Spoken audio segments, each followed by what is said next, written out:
Good viewer, you are watching Exert Us. This is because Exert Us makes you feel good, makes you feel fulfilled. You are enjoying this. You will continue to watch Exert Us for a long time to come. You want to subscribe to Exert Us, and you will. You will like and subscribe and share. You will tell your friends.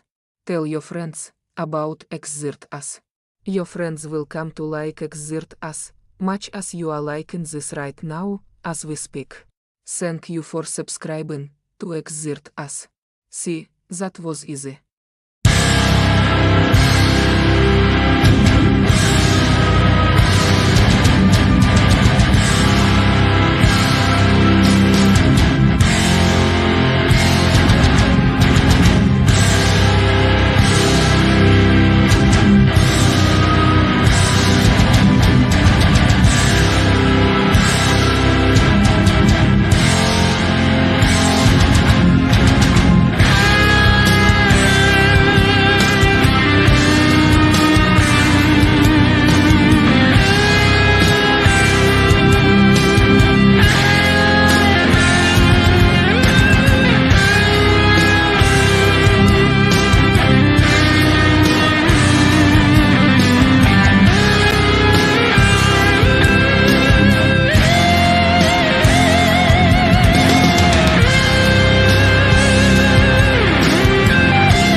So long as I'm in this Oval Office.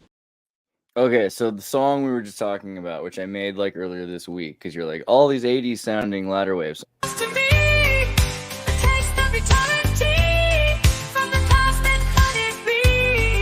That cosmic honey, there's a part in there where she says, trapped in a world I never made. Okay. And like, you're thinking to yourself, like, where is that? Like, what is that from? Like, what good news was that written in? You know what I mean? And of course, it's Howard the Duck. That's where the line comes from. But you hadn't like grown up watching Howard the Duck. That's not like a thing that they like. I'm surprised like Howard the Duck isn't a videotape in every home. You know what I mean? Like, well, first of all, the question is, what is it rated? It's rated PG. Is it not? Let me find this out right now. Is it PG? It has to be. Because it's back then when PG movies were good, you know what I mean? I thought you were saying it was PG rated. Hypersexualized. Oh, Howard the Duck, he is hypersexual. You know what? This is what you get for saying. How like, did that sneak into the PG rating? How can we? The sea of stars lies another world. I hope we get away with this. Almost exactly like ours. Just like this ours. Is where he lives. He's 27 years old. Yeah, he single, is. But searching. Patrick Bateman was 27. Surfing and Aikido. Favorite pastimes, cigars, and sex. Yep, he's a classic. He has everything. Breeders, The Lost Stork. And then one night, it happens. Hey, good buddy, are you home? He has a very sudden midlife crisis. He lands in Cleveland. Cleveland, my God. I know why you were sent to me. Listen to me, small visitor. I can return explain some how you got videotapes. here. Maybe you're here for some. Dude, and that guy turned out to be. And that guy, okay, hold on, just really quickly, because she's, God, whatever happened to her? I'm just kidding. She's beautiful. But where? You know why you were sent to me. Listen to. Okay, so first off, this guy got caught as like having a bunch of child pornography on his computer, right? That was like a thing, and it like destroyed his career. And he was in Beetlejuice. I can explain how you got here. Maybe you're here for some greater purpose, some Oh, but like, look at that hair. Tell me the 80s hair isn't like your favorite hair. It's just, Cosmic cause. Here, I gotta say, I'm most kind of a fan. yeah, this is pretty assess good. his career goals. You went to med school? So wait, but that's not Heather Hunt. That's the girl from Back to the To Future. explore new relationships. To Look what's going redefine on his here. self-image.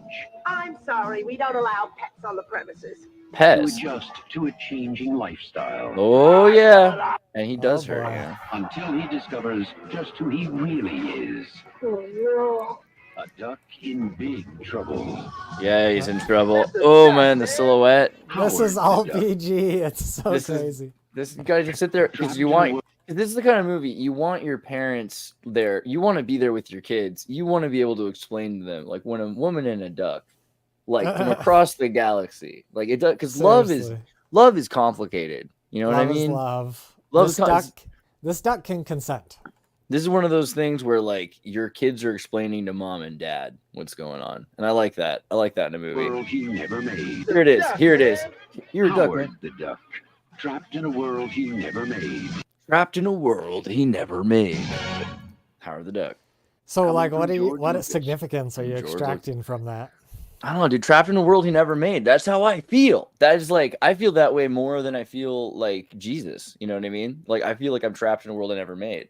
That's so I mean- Gnostic, right? I mean, like, shouldn't that be like the default assumption, though? Like, why would you say, "Oh, I'm in a world that I made"? That seems like a strange default expectation. I don't know. A lot of people feel that way. I think Descartes kind of felt that way. He's like, maybe everything is something I made up. I don't know. Like that's a complete So, okay, plausibility. so you're talking about like an idealist perspective on reality, like metaphysical idealism. Right. Like who's to say everything out there is further away? Maybe it's inwards and more dense. Everything you believe could just be empirical distortion, empirical perversion, right? So do you find the metaphysical idealist perspective like intuitive from like a default expectation type of a stance? I don't think Or I don't think should it's I- fair to should I- say there's a general metaphysics, but yes, maybe. Go ahead. Yeah, maybe I should just clarify to make sure we're talking the same language here. So the way I think of metaphysical idealism is basically the entire world, all of reality, it's composed of ideas, right? Idealism, it reduces to the concept of ideas. So basically when we're looking at ontology, we're trying to figure out what are these different substances, what exists. And the idealist position says that everything reduces to building blocks that are of an idea substance, right? So Right. this is, everything is ideas. And then like some idealists, they kind of go, like you were saying, in the direction of like, I'm dreaming up reality. So when you dream, you're creating a world of ideas, and they extend that phenomenology to the external reality, to where external reality is just a made up system of ideas, just like a dream. Right. Yeah, I don't completely think that. So what I think is that, and let's start with some of the paradoxes to that logic. If there are metaphysical ideals, where are they in material form? We find these amazing ideals. Like I agree that, like we've talked about this before, straight lines are incredible ideas. Where do you find a straight ruler, right? Nothing ever actually is in the material form one of these divine principles. But so earlier the other day we were talking about space-time and the idea that space-time is essentially a dead concept because it's, ideal driven. But I can't think of anything better than ideals to replace space-time with, because really you have to think of it as arrangements of symmetry, and there are intersections of symmetry where there are different ways to arrive at the same symmetry. So if everything is stacked the same way, then it would make the most sense from random access memory to just constantly use the same like if anything is the same way, then you just do the same thing. So there would be different moments that could cross, that would go through because there's different ways to arrive at the same equivalency. There's different formulas that would reach the same answers, right? It's not all just one way to get there. There's certain things that you could arrive at, kind of the way the 100th monkey, like after someone comes up with a fishing net, then a bunch of people on the other side of the world will come up with that fishing net. Like these ideas start to emerge. So I think that ideas are important and they do emerge, but it might be more of a discovery of divine principles and constantly trying to shape yourself, to transform yourself, to conform to divine principles.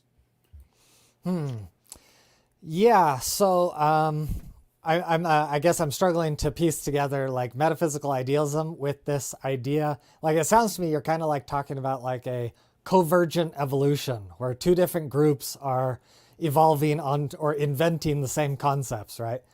What's the relationship between that and metaphysical idealism? I think metaphysical idealism is again like the Aristotelian values. So we have these goals of perfection, but nothing can ever be perfect, and very few things can remain. I mean, nothing can really last. Everything's plastic, so nothing can be durably perfect or even durably good enough, like forever. It can only be for a range of time close to an ideal, right? And even then, it's possible ideals, even if the ideal is objective, it's possible that the material reflection of the ideal, the material consequence of that ideal changes. So it might be that we experience the value of a sphere, but that because of physics, the shape literally changes to what the consequences of having a sphere come from. So we could create completely different universes that have completely different ground rules. I mean, there's different ways things can be arranged in symmetry. There's no reason why we have to be carbon based, right? Carbon just seems to be really practical from every plausible, like you've talked about it from like a randomness chance. Like carbon's the best. If you were randomly throwing things together, carbon's the most practical thing to just get it to work. But if you were designing something, like you could make something out of silicon and nitrogen, you have nitrogen based life, right? And it would probably be more durable, right? If we were trying to do that. But that seems like a materialist perspective that you're building up. Like from an idealist standpoint, you don't need materials, you don't need carbon. Like a dream, like if you're dreaming up like some coal or something, if you zoom in on the coal in your dream, it doesn't have to be like, a carbon atom that like can go 4 different ways and it's perfectly structured to be like the most the Lego block with the highest utility. Like in a dream world, the fundamental materials don't matter because you're just inventing this facade, right? I think that because then you get macroscopic. You get macroscopic, microscopic, and the idea of nanostructures emerges is more and more important because you find that there are sacred geometric principles that guide the smallest structures. And then even beyond that, if you're looking at like subatomic particles, then you get into the point that everything, sure, on a metaphysical level, everything is just weights. And so if you think about it, that's literally how AI works. We drive things by weights of importance, right? Yeah. Like this is what happened with the African-American German soldiers, right? Was that they excelled the weight of certain importance. So you can control weights and it will have like direct effects, but you can also allow it to make its decision of what weight, what is the appropriate weight of something. And that's all through empathy. It's all through reaction. It's all through awareness of one thing, of the other things being affected and what's going on with it. Well, our brains operate on weights too, just like AI, right? Like the whole AI field is largely inspired by neuroscience. It's totally fascinating. Like I was reading a study the other day, and hopefully I can recall the details properly, but it's something to the effect of you've got neurons and the neurons connect to each other. So like there's like a synaptic output, right? So I'm trying to figure out, the neuron is over here. The neuron shoots an electric signal down the axon and it outputs the signal through the synapse. That synapse connects to the other neuron that receives the signal. And the dendrite quantity helps influence the synapse. So like there's these tentacles, synapse tentacles and dendrite tentacles, they interface and they can vary in quantity. And I think basically the more quantity of tentacles on these neurons, that's the weight, right? So they're getting a bigger signal because all of these, each tentacle is outputting more power. And so you can have, each neuron can individually weight its strength based on the number of tentacles.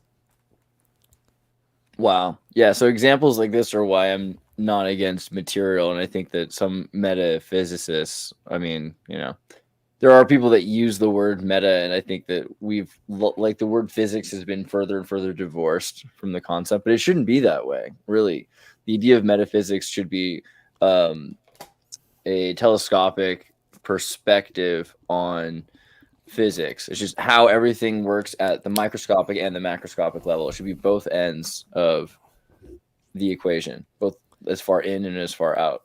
So, I mean, like, we've noticed that there are repeating loops in material form. So there are clearly ideals, but those ideals are never met. So it's not true to say that reality is, one or the other, right? Because they're clearly married together. Okay, so like it seems like you're very interested in these. I think you're calling them ideals, right? And the way I'm interpreting you is these ideals are like mathematically perfect patterns. Is that fair?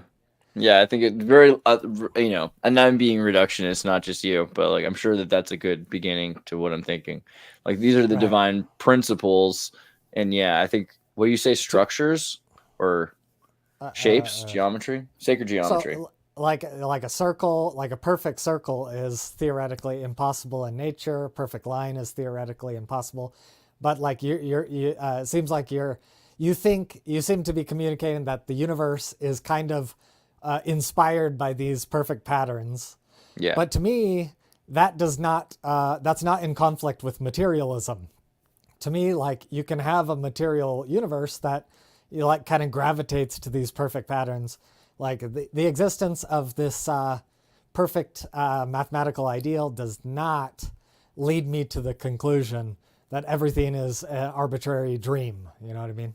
Right. I agree with that. I think the arbitrary dream part is more of a concern usually than a escapism. So you could, who is it? Schopenhauer and I'm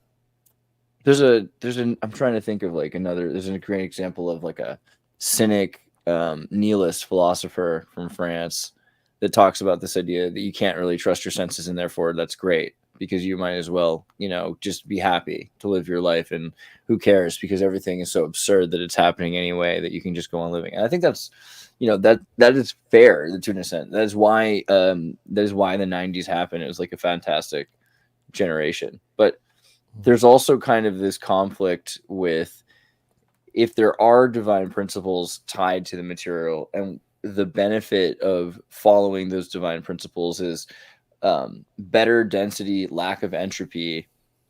And we see this even on like a geologic scale, right? Like when carbon is arranged in perfect structure, it becomes it's a diamond, and it's, indestructible. I mean, these are essentially values that we can find attributes that we can connect to. So there's nothing wrong with that. But when you believe in your empiricism to a fault, right? That's when you have to be careful. I think we still have to be careful about how quickly we can be. I mean, the other beautiful thing of the 20th century is the psychedelic movement, because it taught people they can't trust their senses. I mean, you had all of these professors and scientists who were taking psychedelics, and they could lack depth perception, had new concepts of space-time and reality, distortions of their empirical perceptions. And one of the lessons there is you cannot just trust in your own perceptions. I mean, that's one of the reasons why originally religion was not, just a joke. A religion started out with, let's have a shared perspective, a shared perception. You have your lens, I have my lens. We cannot individually see the entire everythingness, right? And I think that's the beginning. That's it's something tied to the Socratic method. Yeah, I think that's fair. I just recently wrote a blog article where I title it Credentist Epistemology, where I kind of lay forth kind of my epistemological philosophic paradigm. And so like the beginning of my blog, I kind of like, I try to build up the skeptical case, right? The whole, we got to be skeptical of our senses, etc. And after I basically, I do the same thing that like Descartes was doing, like destroy everything that you think you know is reliable. And then I try to build back up an epistemology from the ground up, but I don't rely on God or anything like that. I rely on credence, right? A precept of credence where multiple pieces of evidence, they present probabilities. And when you aggregate all of these probabilities, they start to multiply together in an exponential fashion. And so the more you aggregate your data, you've got your vision data, you've got your smell data, you've got your touch data, you've got, third person data, you've got experimental data, the more data you aggregate, all of those probabilities build a epistemological foundation that is exponentially close to 100%, right? The more you add, the closer it gets to 100%. And my paradigm is that's good enough. We don't need 100%. We just need exponentially close to 100%. I mean, maybe, because I think the other problem is that you can be easily deceived by that. If you really wanted to, then you can build up a system that gets the responses you want from you can trigger any response you want. Yeah. Like there's always I totally agree. Okay, I grew up Mormon, right? And like technically I was unconsciously applying a credentist epistemology as, I don't know, a 12-year-old Mormon. Like I had all these like spiritual experiences. It's like I pray for something, like where did the toy go? I pray for it and I find it like immediately afterwards. I'm like, ooh, that's a piece of data of like the power of prayer.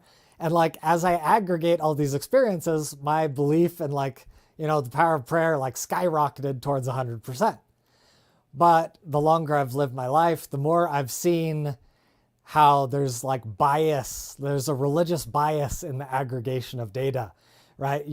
When a prayer fails, the religious person has a bias to forget and ignore that piece of data, right? If you bring in all the failed prayers, it drops that credentist epistemology way down. You know what I mean?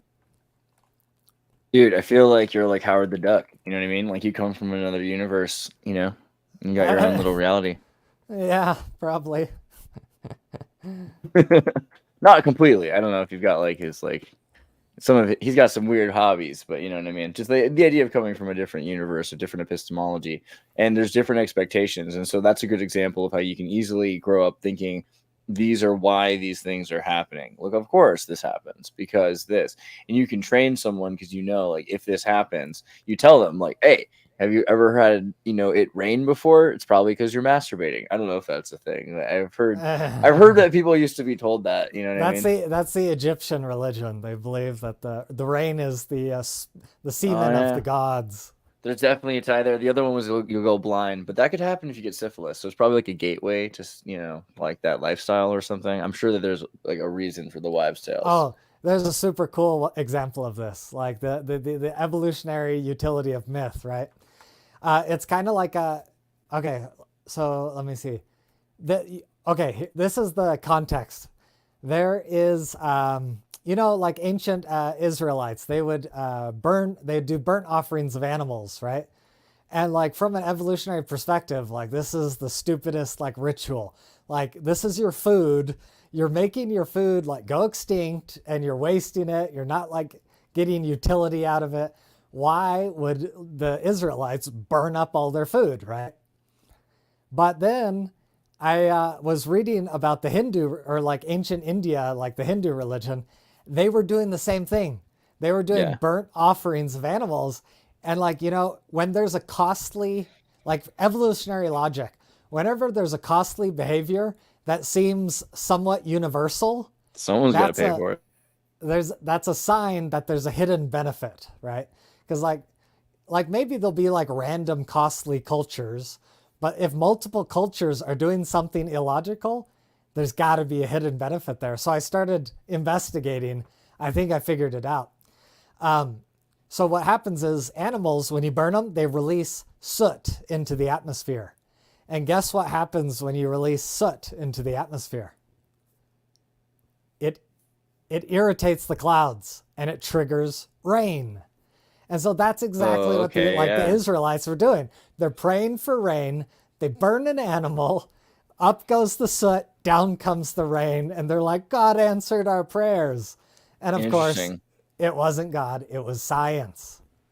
Well, it's a little bit of both, I guess, because you've got if your intention in it's working, and part of it is that you think that all of nature. I mean, that might be the thing that is the ideals and divine principles, like the thing behind the wall there. You don't think that there's maybe a connection between the fact that that works, that you can do that. That plus also killing your animals. I mean, let's say you've got animals. I guess they don't really do the sickly animals. Is that right? But it seems like you could get rid of disease because you have like a cleaner stock because you're able to like constantly make sure that you're culling anything. That's an excellent like counter argument. That does seem evolutionarily illogical. If you're gonna burn something, burn the sickly ones, not the best ones. Well, it depends because it might be at a certain point you're like, well, it didn't work for you. Well, yeah, because you didn't use your best stuff, and eventually that becomes, humans are like that. It becomes a test of like sincerity. Like there's a religious phenomenon where the religions that demand more sacrifice from the members, they actually like survive and thrive better than low demand religions. And so maybe by ratcheting up the sacrifice, they made it more like mentally salient. People never forgot. It was like, this was really hard for me to do, but then I got the rain, and it perpetuated better for some reason. I'm really interested in that. I like the idea, when you look at today's understandings of things, a lot of our understanding, like the idiot box, or I don't know. I'm trying to think of examples, but like demons, even in computers. Like if you ask like a Unix programmer, he's going to call most of the programs daemons, right? So that's, I don't know if you know that, but just for anybody who doesn't. Socrates had a daemon. Yeah, but also like it was diamond, in Socrates, but also daemon in computing right there. You call your systems, your daemons, right? Like your bus daemons, like pretty important. Anyway, these ideas come from like old, not just from Christianity, but a lot of time from like Norse and pagan concepts, like the Draugr, this kind of idea of this thing that becomes immortal, an undead creature that becomes immortal and has sort of like a corporeal body. These ideas of something that like you can basically build something that outlives itself. So the thing makes a shell for itself because it's like a seashell, essentially. Yeah. But instead that thing's alive, right? So that's a big. We've created this world. Hey, look, Latter-day Chad. Sacrifice creates some sort of karmic energy. Yeah, I agree with that. Karma. What do you think about causation? Because like karma sounds like woo and religious, but it's causation, right? Like literally, if I do this, this will happen, right? Yeah. What do you think? Yeah. I mean, yeah, like I'm pretty materialistic about like my interpretation of karma. It's like I don't believe that you're guaranteed to have this karmic relationship with the universe, but often there are natural karmic processes, right? Like a perfect. Go ahead. Go ahead. Okay. A perfect evolutionary example is tit for tat morality, right? In computer simulations, the evolutionary researchers, they discovered that like tit for tat is a successful strategy to like balance out, populations of creatures, and tit for tat is social karma, right? So tit for tat, it's like a retribution. It's like, if you hurt me, I'm going to hurt you. If you're good to me, I'm going to be good to you, right?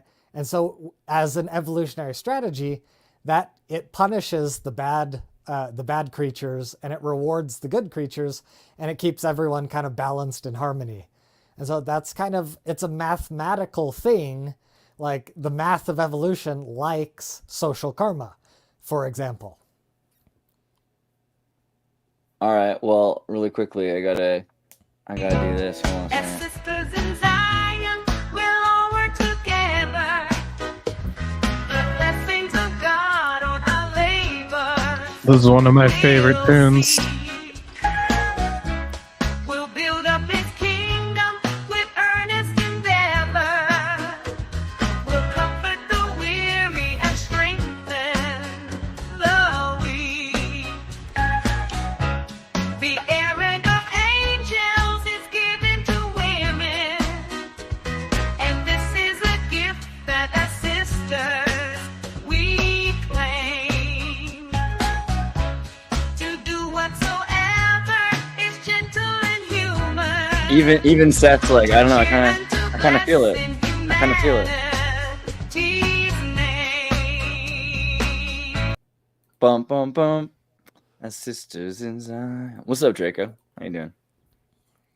He's muted still. I don't know what happened there. Oh, he's a pantomime. Sorry about that. No, I'm an idiot. You were worried that you're gonna be like falsetto singing along. I know, I do it too. It's all right. I was like, yeah. I feel you. I tend to do that. I was born and raised in two cults, Mormonism and musical theater. Oh, there you go. Dude, that's the thing people don't understand about the tabernacle. Like, there's a choir. It's a lot of fun. Like, there's a lot going on in the tabernacle. A whole lot. Did you ever sing in the choir? No. I had several friends in it though. I could have. Did you do the missionary choir? No. No. Wasn't our time. There was some other group more privileged than us at the time to have the opportunity. Yeah. Have you read the Emerald Tablets of Thoth? I might need to like see a cover. I really not. I figured you'd be like an Aleister Crowley, you know. Oh, Crowley. No, I haven't read much Crowley. Actually, I don't think I've read any Crowley. Just all things about him from other people. Probably for the best. I mean, so like real quick, Aleister Crowley was a dude who was raised in a hyper religious cult in England, and they told him like you can't eat good food and like you ought to like, you know, restrict your body and like, you know, that'll be good because God's like karma. But their idea, like your good intention is going to lead to these good outcomes. He nearly died of like starvation and malnutrition and all these things, and they knew he was about to die, so they sent him to live with his uncle, who like got him drinking and got him prostitutes, and like he's about to die. So they're like, all right, well, let's like get this kid, you know, 16. He got better. Drink, be merry. Yeah. Oh, okay. Drinking the beer, eating the food, living the life, and it changed his mind about religion because he thought, well, wait a second, like if fasting is killing me and eating well is saving my life, what if everything is the opposite that I was taught? And he went on this crazy lifestyle change where he became, you know, like, well, you know what, I want to be the person you think of as if evil's the opposite of good, then I want to be that because good seems to be killing me. And every step along the way, and to the point that he became, you know, he called himself the Antichrist. He did animals and kids, and like he was arrested in Italy, like the worst possible things. An example of the exact opposite of every lesson you've ever been taught according to religion or the state, but also evolution, right? Like, because these things don't last in nature. These kinds of people don't get to reproduce. And it's interesting because it created a meme though, right? And in a Dawkins sense, like there's enough people that are still influenced by Aleister Crowley that it's in a sense, he created a cult. But it also, it memed like beyond him, people still read his books and like he's reproducing, right? What do you think about that to start with? Me? I mean, I guess the first thing that comes to mind, I mean, we kind of talked about it the last time I was on, like the DNA and intergenerational stuff, like that even applies to the ideas. And it was, I think, Terence McKenna who said, who ridiculed Dawkins and Pinker for things like the selfish gene and stuff, and I agree with him, hilarious. Anyway, but he said like memes are the genes of ideas, so that's just the DNA of ideas. So of course, yeah, if he put that DNA imprint out there in memetics as that sort of like idea mind gene, then for sure he still lives among us. It's weird. And what about Seth? What do you think also specifically about going against the training? He was taught that this was what you're supposed to do in his church, and then he was going to die from that. What do you think about his inversion?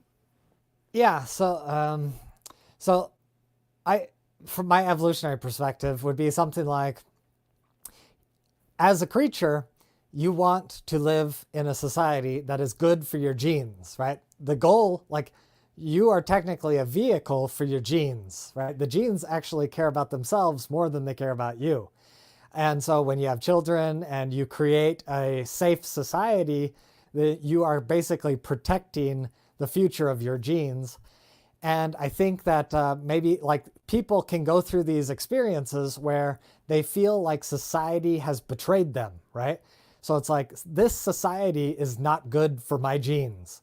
And maybe Aleister Crowley, he went through the same thing. This society is telling me that fasting is good, but it's not, it's killing me. And so he came to the conclusion, I need to create the opposite society.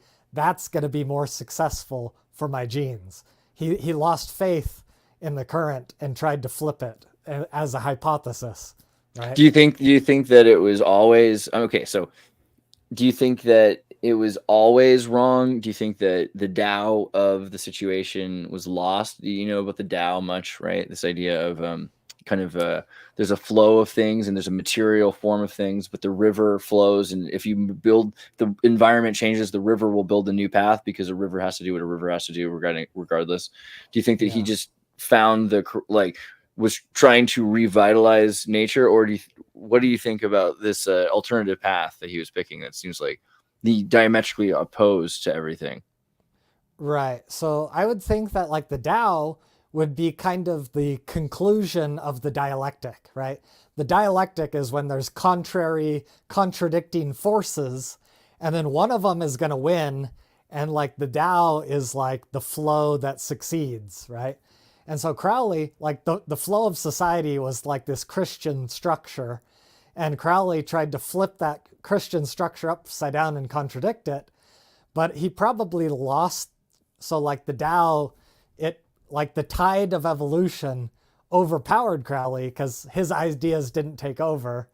And like maybe there's like a subcurrent, right? Maybe there's like two rivers of ideas, but like the main river is the dominant culture, right? Am I delusional? I don't know about that. So like I kind of see it the other way around. For instance, when I hear the term New Age, and I don't mean to like lambast the term New Age because there's a lot of other things that are going under the term New Age now, but realistically, the term New Age was invented by Aleister Crowley, right? I mean, it's not that everything today is that New Age is Aleister Crowley, but he came up with the idea. He said, this is the new freaking age, like that was his idea. And I mean, the whole influence on satanic rock and roll, which is kind of a joke in this meme apparently, but I didn't even think about it. I was going to bring it up because of new age into new wave music. There was a lot of satanic influence in the British, the British occult, and the elite kids who were trained musicians, beaten to play piano as children for Led Zeppelin, to become. Eventually, these guys were occultists. They were royal occultists, and they still are. They're members of like the Royal Magic Club and things like that. So they think of magic very differently. I think it's kind of funny that like, Harry Potter is popular because this idea that technology and magic are different. Really, like magic's a craft, right? Like you have to do it in the temple with the underpants, with the right oil. It's essentially a D&D thing. Like, it's not as simple. There's an order of operations. Like I think people, it's kind of like, it's funny when people talk about magic and it's the same thing when they say like with AI, like they think it's just so simple. You know what I mean? Like all of this stuff takes a lot of ritual, right? What do you think? Yeah. So, I don't know. Like, I guess I don't know enough about Aleister Crowley to like know how successful his ideas were in society. Like I haven't seen. Just how big do you think New Age is? Because it's New Age itself. I think I understand like the idea of moving away from good and evil towards like the rainbow, like not in a bad way, like trying to make like Aleister Crowley said you can call him sunshine. Like sunshine. He considered like he considered himself like the messenger of Eris, but also of Sophia. So it's like the goddess energy is a big thing with Crowley. And I think Draco, you were trying to say something. No, not really. I was listening. I wasn't quite sure where it was going. I was just mostly agreeing with you that, I mean, rituals needed in a lot of places for a lot of people, even just down to like marriage. That's like a lot of our cultural debates, and that's just a type of ritual. You keep going, really. I was gonna build off where you were going. Andreas, I think there's one easy way to do this is with like Pew Research polls, right? I think it's really funny. Like there's like a common misconception on within the right wing of politics. They think that the left wing is all atheistic or God. They promote abortion, therefore they hate God. There's a certain bias over there. But if you do the Pew Research, the left is hugely Christian, right? So like I think there was a recent poll, like religion, like Christianity is declining, but I think it went from like 80% to 70%, but it's still the dominant, culture, I think. Right. Well, I think, it depends on your like level of conspiracy, but if you start to look into the Vatican, for instance, and you have the, the World Bank, but you also have the archdiocese, which basically have a lot more control over the parts of the world that like the Archdiocese of New York has incredible amounts of control over New York, right? The Archdiocese in San Francisco, I think, has incredible control over California and in the West Coast in general. And we don't think about the connections really between like church and state, but particularly the Catholics, because of liberation theology and their effort for a socialist, they created the socialist liberation theology movement in South America, which has been all over Europe for the last 50, 60 years, right? And so, yes, I mean, Catholicism has really taken the approach that Jesus was a communist, which is a cool punk rock song, if you haven't heard that one. But also, I mean, it's important that we look at helping people. And I think, you can see how any church, American churches really kind of invented this idea after the Catholic Church had taken over hospitals. American churches took over the social benefactor role. And you see that with the Jehovah's Witness or the RLDS or, the LDS or anybody, they're saying, we're going to go out into the community and help people, even in Hell's Kitchen with the Irish, right? That was the Baptists, and if you go to the South, I mean, the only thing that held the South together after the War of Northern Aggression seems to be the Baptist Church and Freemasonry, because they were able to hold the communities together. But it also seems like it creates segregated nation states. That was also something I was noticing, because there's genetic pools that emerge because of that as well, which I think plays into what Draco was talking about, like gene-ridden anxiety, because then you really are perpetuating the same things generationally. Like you really, if you were going to try to cement epigenetics, I think that's that plus a few plays, is probably all you need. 5-act plays.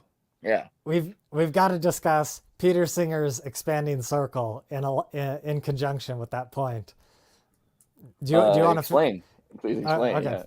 So Peter Singer, a philosopher, modern philosopher, he wrote a book called The Expanding Circle. And the expanding circle, the concept is it's kind of your scope of moral consideration, or another way to put it is like your circle of love. And so like the hypothesis is something like creatures, like simple creatures, evolved to complex creatures, and their perspective about what they love used to be small, and then it's grown in a complex way. So the simplest type of love is loving yourself. And so like some animals, it's like all about the self. They don't, they're going to eat other animals. They don't care. They'll eat their children. They don't care. Some insects have a very narrow conception of, love.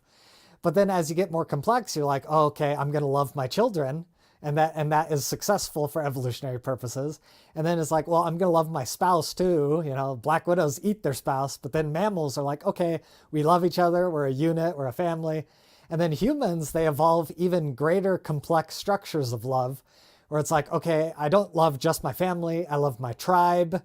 I don't love just my tribe. I love my city or my state or my nation or my empire. And the interesting thing is you can also create religious tribes. And so like you said, the Baptists and the Masons, when you create these religious tribes, what it does is it trains your oxytocin. This in religion, you go to a Christian church or a Mormon church, they greet each other as hello, brother, hello, sister, right? They're Yeah. programming their brains to treat each other as like, I am going to apply the evolutionary logic of family to you, which means this circle of familial love is everyone in my religion. But the problem is, once you've delineated the boundaries of your circle, everything outside of that is fair game for abuse, and it's foreign, and it's not, it's like love, hate. Inside the circle is love, outside is hate, kind of a dichotomy. So what you're trying to say is that birds do it and bees do it, and even educated fleas do it. So let's do it. Let's fall in love, kind of a thing, like that. Have you read Martin Buber? No. Martin Buber's based. He's like a rabbi kind of guy. Austrian Jewish Israeli philosopher known for his philosophy of dialogue and of existentialism. He's one of my faves. You know what I mean? He wrote a book called I and Thou, which is really great. And it's all about unanimity -1. Because what we'll do is we will take everythingness and we'll try to break it into parts, right? Like, so it's epistemology. But you'll also start by breaking it into two, because the simplest division is two. And so that was just like I and thou. And so that's unanimity -1. So it's everythingness against the I. And you can build up on the I into a we, which is really where, tribalism comes from. And tribalism, you can cement it and you can say, look how good of a tribe we are. We're like a regulated machine. But yeah, I think that's I and thou would be related to this. Interesting. But thou is a term. Thou is a term of reverence, though, right? Yeah, that's true. It's true, to be respectful. So it violates the love-hate paradigm, or it's like love and then like worship. No, you just like to be respectful of a sovereign. Like, so like there's two kings, right? Like the two kings respect each other as sovereigns, and so they'll refer to each other as thou, right? Even though they're on equal levels. So I think that's something that's lost, is most people don't get to interact on an equal level with sovereigns or with nobility. But do we need to bring back the age of kings and nobles? 100%. Yeah, of course. No, it's almost there. I think we're next year England's going to be run by a real king. I'm not talking about Aleister Crowley either. I thought that's why you put his picture up. I know, right? Maybe a little bit. I don't Who know. Who would you vote for as king? Who would I vote for as king? Me. Yeah. Oh boy. Exertus. The future is gonna be psychedelically lit. You do have to be careful with New Age, though, right? I think that is something that we should talk about, because the idea of we're beyond good and evil. Good and evil is just a point of view. Like, part of me wants to buy into it because I think order and chaos makes more sense than good and evil. But what do you think about that? Like, this idea that we need to go back to the Egyptian order and chaos instead of good and evil. What do you think about good and evil as concepts? That's Seth has a lot of good things to say on that. I wanted you to go first, because good and evil, and what was the other thing? Order and chaos. Oh, order and chaos don't exist. They're just linguistic things. All of them, good and evil and order and chaos, all just linguistic things. Okay. Well, I mean, if we're gonna get into objective things, yeah, we'll go there with like good. No, and that's evil. fair. You missed it. The beginning of the show was literally all about material versus divine principles. So you're allowed. Yeah, don't worry. Okay. Well, I mean, I'll just table that for like good and evil. There's an objective thing there we can get into, but order and chaos, and there's a lot of more like Taoistic things in there. How do I go about this? Because I think the most recent way I was discussing it with someone involved like the disorder and chaos of entropy, but that gets all kinds of weird. Go there, baby. What do you do? Come on. What? Come on. I don't. My brain does a lot of things, and it's hard. I don't know. Okay. And that conversation was a couple months ago. Anyway, so disorder. It's kind of like I'll do a kind of a kooky way first. There's a funny line in Donnie Darko. And it maybe the same thing can be applied, like I don't remember if the rabbit says it or if Drew Barrymore says it, but it's like destruction is a form of chaos, and like destruction is a form of creation, and we've all heard that before elsewhere. But that's a famous one, and the kind of the same thing. Like disorder is just a form of order, and it's kind of that duality thing there that's paradoxical, which kind of makes it nil in a sense. Oh, there you go. There we go. Oh, it's him that says it. He's talking about Watership Down, I think, right? Yeah. Yeah. It's been a long time since I've seen that movie, but I gotta get that back in my system. Yeah, I like that movie. But it's kind of the same thing that it like cancels itself out because it's like the river we were saying earlier. Like it's just gonna push itself forward either way, and there might be different streams, but like if there's a rock in the way and the water wants to go that way, it's going to degrade the rock even if it takes time. And that's just sort of and when if we're thinking of it in like that kind of river winding going where it pleases sense and taking a Taoistic thing, disorder, order, going nil, like the Tao says. I think it's the very first chapter, like the Tao that can be named is not the eternal Tao. So if you say there's order and disorder, then that you're already not talking about the process again, and therefore you're starting to confuse yourself. It's like what we were talking in the episode a few times ago, the differences between knowledge and understanding. I think is the no knowledge and wisdom, or understanding and wisdom in the Kabbalah. And there's differences there in like how the scholar learns something every day. They they learn these delineations between order and chaos and maybe good and evil and whatnot. And the sage unlearns something every day because they know that when they're putting names to things, they're not really coming into it themselves. That's fair. Yeah, we definitely need to talk about the Tao a little bit. But Seth, first, you got Beyond Good and Evil. What do you got? Oh yeah. So first of all, order and chaos. I think so I like to take like an ontological approach or like a materialist approach to like figuring out what all this stuff is. So like order and chaos, I think you could like simplify it all the way down to like the concept. I think Christopher was saying similarly, kind of like entropy and negentropy, right? And what that means in like chemical terms is like some chemical reactions, they require energy to build a more complex structure, and then some chemical reactions are destructive where you don't need energy. They split apart and they release energy, right? So the destructive aspect is the entropy, and it creates an output, whereas the negentropy, the order, it requires an input, right? So they're fundamentally different at the ontological layer, opposites in terms of energy consumption. And a side note, just a fun thing about an important thing about like abiogenesis, right? Like life, lots of people think life is very special and interesting because it seems negentropic, right? It seems like we violate entropy, should reduce us all to dust, yet we're like these really complex organisms. And the important thing is the sun, right? So entropy, the conclusions of entropy, they only work on closed systems. A closed system being a system that isn't taking in new energy. But the Earth is not a closed system. We're constantly absorbing energy from the sun. And so basically the sun is our negentropic fuel.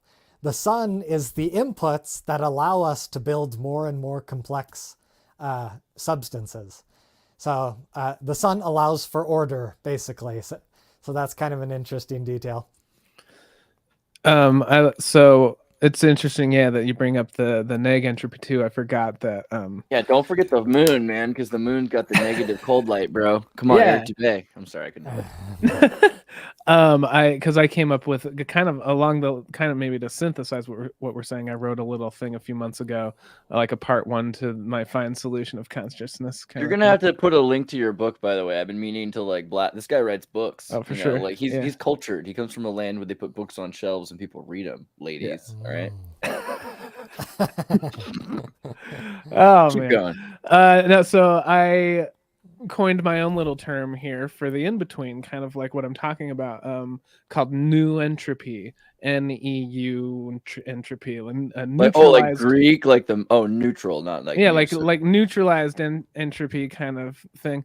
And I'll just read a little sentence here. Maybe it'll apply. I mentioned it a few times and I haven't read this for a second. But so kind of said another way, these moments are all had when a conscious agent's informational content, what's building up towards entropy, when this conscious agent's informational content has maximally conserved the energy of the system's thermodynamic gradient up to the realization of new entropy, that balanced point of criticality in a system's phase transition. When that happens, you're provided access to all of the content, not just one side of the order or the chaos or the entropy or the neg entropy. And that's already there, but there's a realization involved that can build towards new things. Because without it, we stay phase locked. In like a single phase state, we're not doing much. And then when we provide, kind of that information into the system outside of new entropy, things go awry. I got like a meme rant coming up. So basically we're thinking about like chaos and order. And I think there's a couple things like, obviously you can't have chaos without order, but also let's just talk about chaos for a second, because I think I have like a very Santa Cruz, like, chaos math perspective on this. Chaos theory is an interdisciplinary area of scientific study and branches of mathematics focused on underlying patterns and deterministic laws of dynamic systems that are highly sensitive to initial conditions and were once thought to have completely random states of disorder and irregularities. Chaos theory states that within the apparent randomness of chaotic complex systems, there are underlying patterns, interconnection, constant feedback loops, repetition, self-similarity, fractals, and self-organization, butterfly effect, etc. These are all because of the Mendelbrot proofs that were emerging that show that when you start with something, that it's built of itself going inward forever. And so people redefine chaos, but not really, because I think only a few people, well, maybe it's like there are some people that understand chaos to mean the incomprehensible, but there are others that understand it, the difference between a secret and a mystery, right? Like, so chaos isn't incomprehensible per se. Maybe it's incomprehensible to humans or to you or to me or something, but it's certainly not irrational. It's certainly not illogical. It's certainly not without a plot, without a divine plan. I think that's the thing about chaos that's interesting. Chaos has a divine plan. Chaos is the grace is the knot that ties grace together. So how would you contrast chaos to order under this paradigm? Oh, the Lorenz system's cool. So let's start with this meme. So first off, in ancient Egypt, you had, instead of good and evil, chaos and order. That was just the way of things. People wouldn't say, "Hey, kid, don't do that. That's evil." They say, "Oh, that's chaotic," right? Like, "Hey, that's really good of you." No, they say, "Hey, that was orderly of you." And that you have to imagine how that changes a society. To imagine trying to be orderly instead of trying to be good. And what is good? Good means godly, right? So, Ma'at. There's Ma'at versus Seth. Ma'at is Ma'at was, so first, like, Ma'at has orderly values. Let's get to that in a second. But like the opposite of these values, if you're against being, I honor virtue. If you dishonor virtue, if you were, I benefit with gratitude. If you don't benefit with gratitude, if you're not peaceful, if you're chaotic, these are kind of, or warrior, these violent, these, Seth is that. And there's a lot of Hobbesianness to Seth. So if you're saying in nature, what rights do you have? Well, you don't really. You have the right to try to defend yourself against the violence of nature. Like you're in a dark forest, something that came up earlier. The dark forest hypothesis is that. Oh, I love it. Yeah, we're living in a dark forest, and you have to be careful because there are predators and aliens versus predators. Alien, predator. That's the most epic hypothesis for the Fermi paradox. You ever notice how, like, you ever noticed that before? And then you ever think, yeah, dude, seriously. And then also predator staple remover. Look at that. You know it from it's like that's great. I never That's thought about it before. crazy. Okay, so but there's 42 ideals That's of chaos, Ma'at. dude. That's total chaos. I want to get into these in a minute, so I'm going to move them over here to the Lorenz section, so we're not going to talk about that for a second. But like, you know that there's rules. Okay, Ma'at's got the rules, and the rules are like pretty much practical rules, but we just talked about the Tao, so we're going to wait a second on that. The other thing I was going to say is like Disney is reaffirming Setian magic, right? Like that's clearly a big part of Goofy. Goofy is chaos, but chaos is surprise, you know, and so Disney really understands this far more than anything. Goofy's constantly trying to show you how things are done, and it's never done right. It's always, but it always works out. Chaos, you know, it's completely perfect. But the thing is, right, in Taoism, we learned that rules have to change because of that. We were talking about that flow idea. We should talk about the Tao more in a minute, but the general idea that you have to act out of love, and you can't just tell people what to do. You have to tell them, well, when the time comes, you have to make a decision based on acting out of love, which is freaking confusing advice. But it's like saying, well, you have to go straight. Like, well, give me a ruler and just let me follow it. Well, you can't do that. You're going to have to just go straight. Like, okay, like these are divine principles. Sounds like virtue ethics in a way. Yeah, but that's the thing that's ironic about the Tao, because according to good and evil, whatever, but according to order, to be orderly, like I care for the earth, I can be trusted, I spread joy, I do the best I can. It's crazy. They're actually, the 10 Commandments are built into the divine maxims, but it reminds me of this one time I was in school and they had this like PE teacher dude named Rock, and he was this like mime, and he was like, I'm talking Juilliard, like he was way too serious about being a mime. Well, he's the most incredible guy, and he could do like spinning plates and juggle and backflip at the same time. But he said, like, I have only got one rule: respect. It's like all these third and fourth graders. I only got one rule: respect.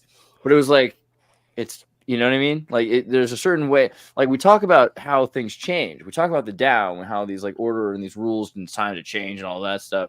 But do they really? Because like these are the rules of ancient Egypt, and like find me a rule I shouldn't follow from the divine maxims on how to be orderly and how to like in order to stop chaos from happening.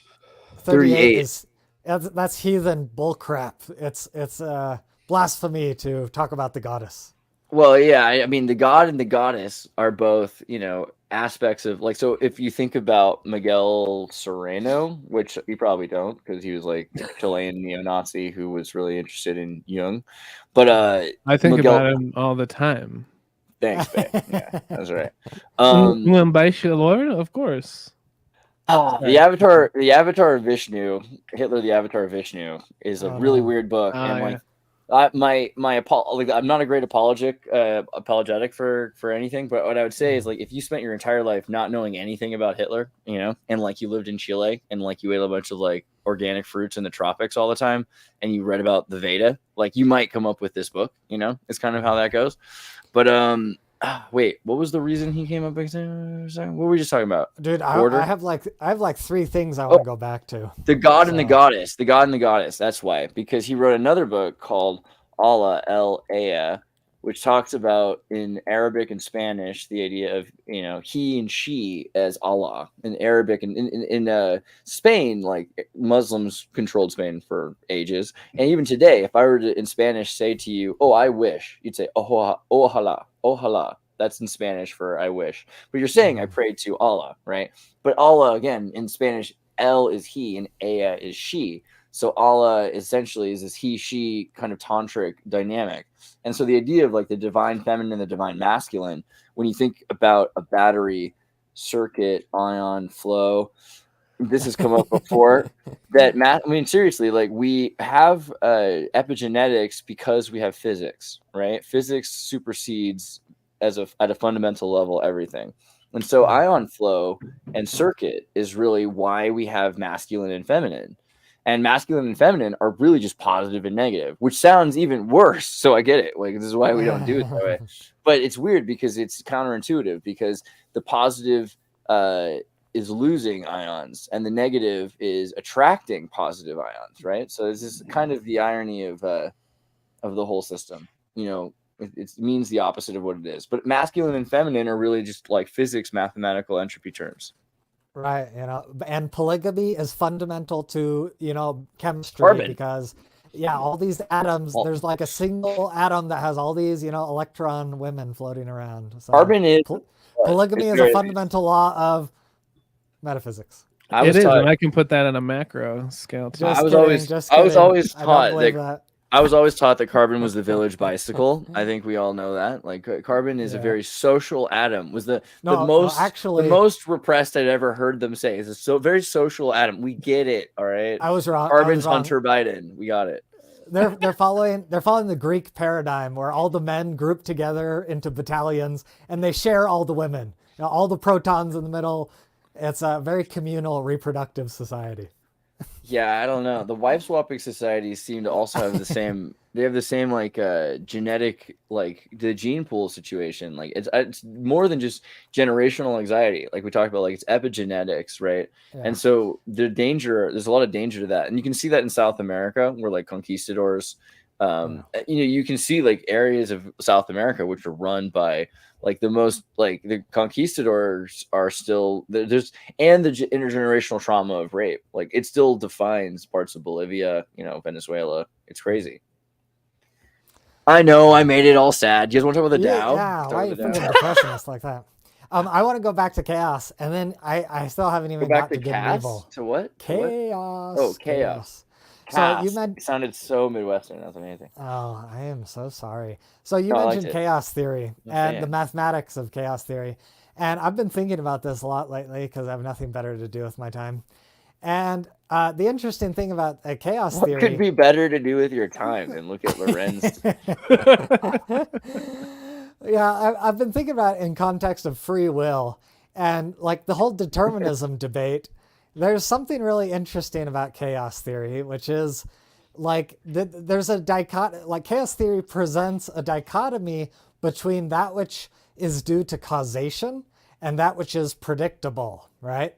And so I think a lot of people say, well, if the universe is deterministic, then the universe is predictable, right? There's a lot of people that say, oh, there's no free will, therefore what I'm doing right now was destined by the Big Bang. This is your range. A Lorenz system is your range of free will.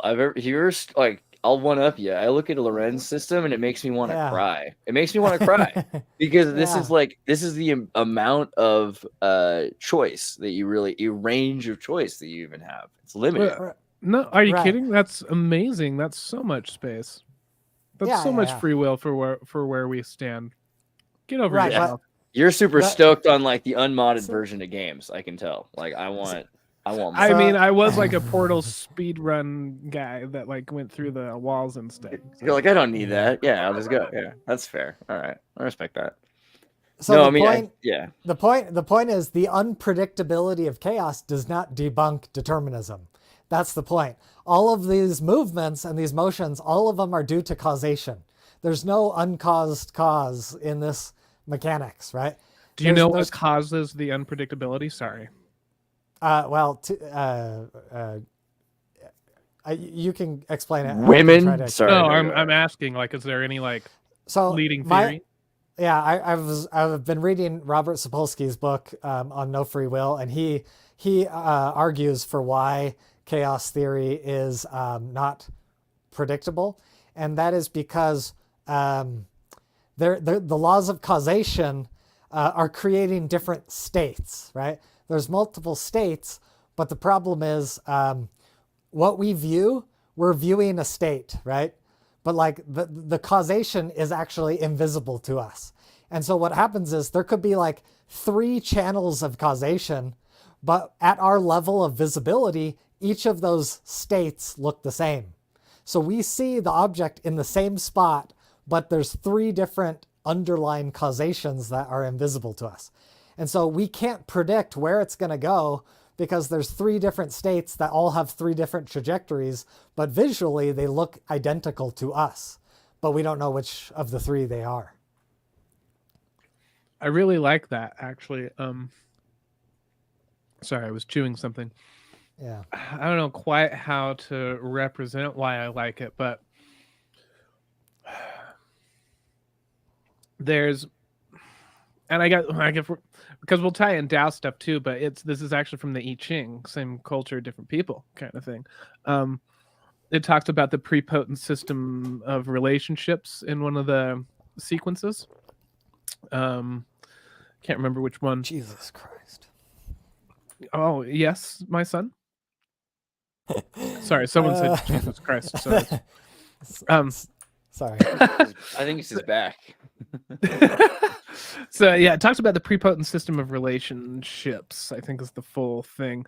So that kind of means, yeah, what we're born into a world of prepotent systems, and we're related to it all, but that's determined before us, and we just break into it.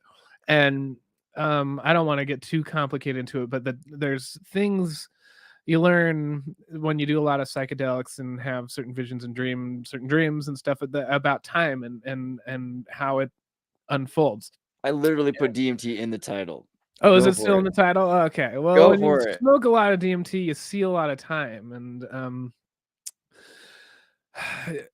there are you said there's something about like we're in a state, but there's like paths of causation. Can you say that again, just so I can like represent it? Because I like it. Which part? When you It was for DMT, you spend a lot of Seth. time? No, it was for Seth when Zapolsky was saying like we're in like one state, but there's like three something. I don't know How if was Seth that can described? come to the phone right now. Is Seth okay? I can talk for a second or two.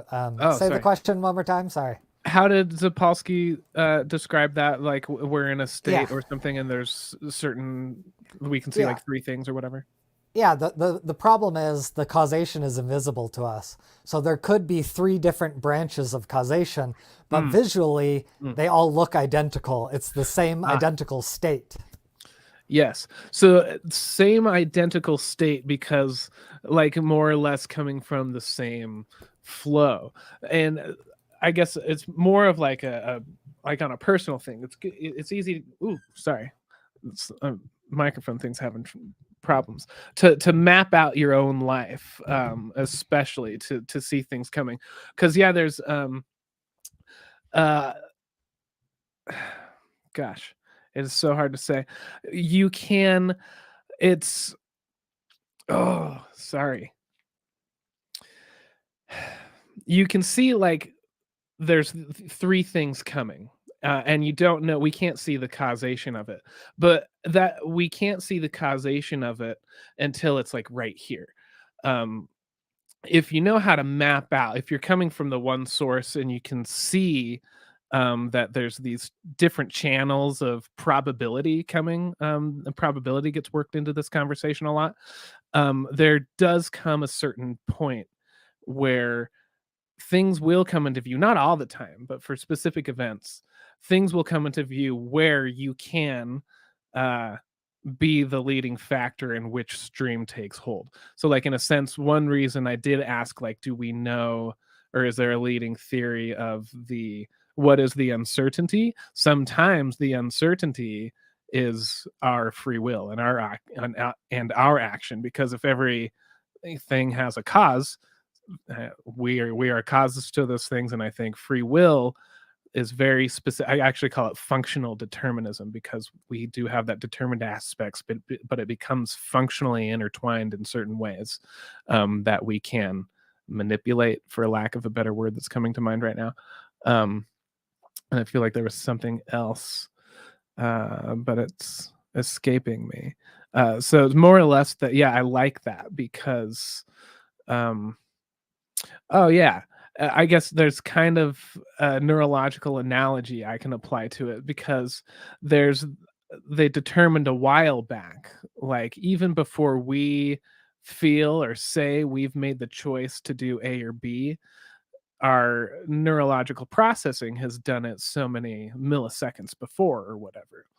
And that's a micro scale of what I'm talking about, because there comes a point where in that neurological processing, like if I reach for this water bottle over here, the neurons have already like made the decision for me. I can't go back. But if I'm like processing a lot at once and something says pick up this water glass, but then I like course correct and I'm like, no, pick up this instead, but it doesn't, like my hand's already in motion, but there's miscommunication, and that's like you knock over a glass because things don't compute right. There's little weird things that can go on there, but there is that threshold on like our macro scale when we're viewing our flow of life, because like we could say like we're a synapse, and everything that's flowing through our perspective here is bit by bit, just neurotransmission being sent out and sucked in to and from the world.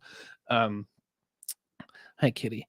So it is to say that, like neurology, there are so many sources and causations coming through, like maybe this one source, to say the spinal cord, whatever the neurotransmitter is or whatever. But there will come a point when you reach I can't remember what they're called. I took neuroscience in like 2009. The receptor walls where they transfer, they're going to decide to like close off or accept or inhibit. I don't remember all the terms, but you kind of get what I'm going for, maybe. Right. What do you think about like the tarot? I was thinking about that because of like the symbology, and I guess in the Tao you've got I Ching and hexagrams, which are kind of immortal, right? These are immortal concepts, which I kind of like a bit more. But do you think that I like the idea that through symbology we can choose, like there's transactions happening all the time, right?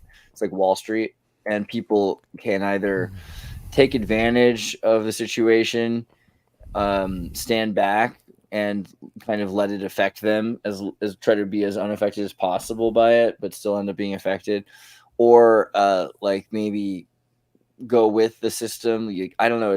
I'm trying to figure out what it is, because it's kind of like Star Wars, right? Like you can take the light side or the dark side path, but there's really a middle path also.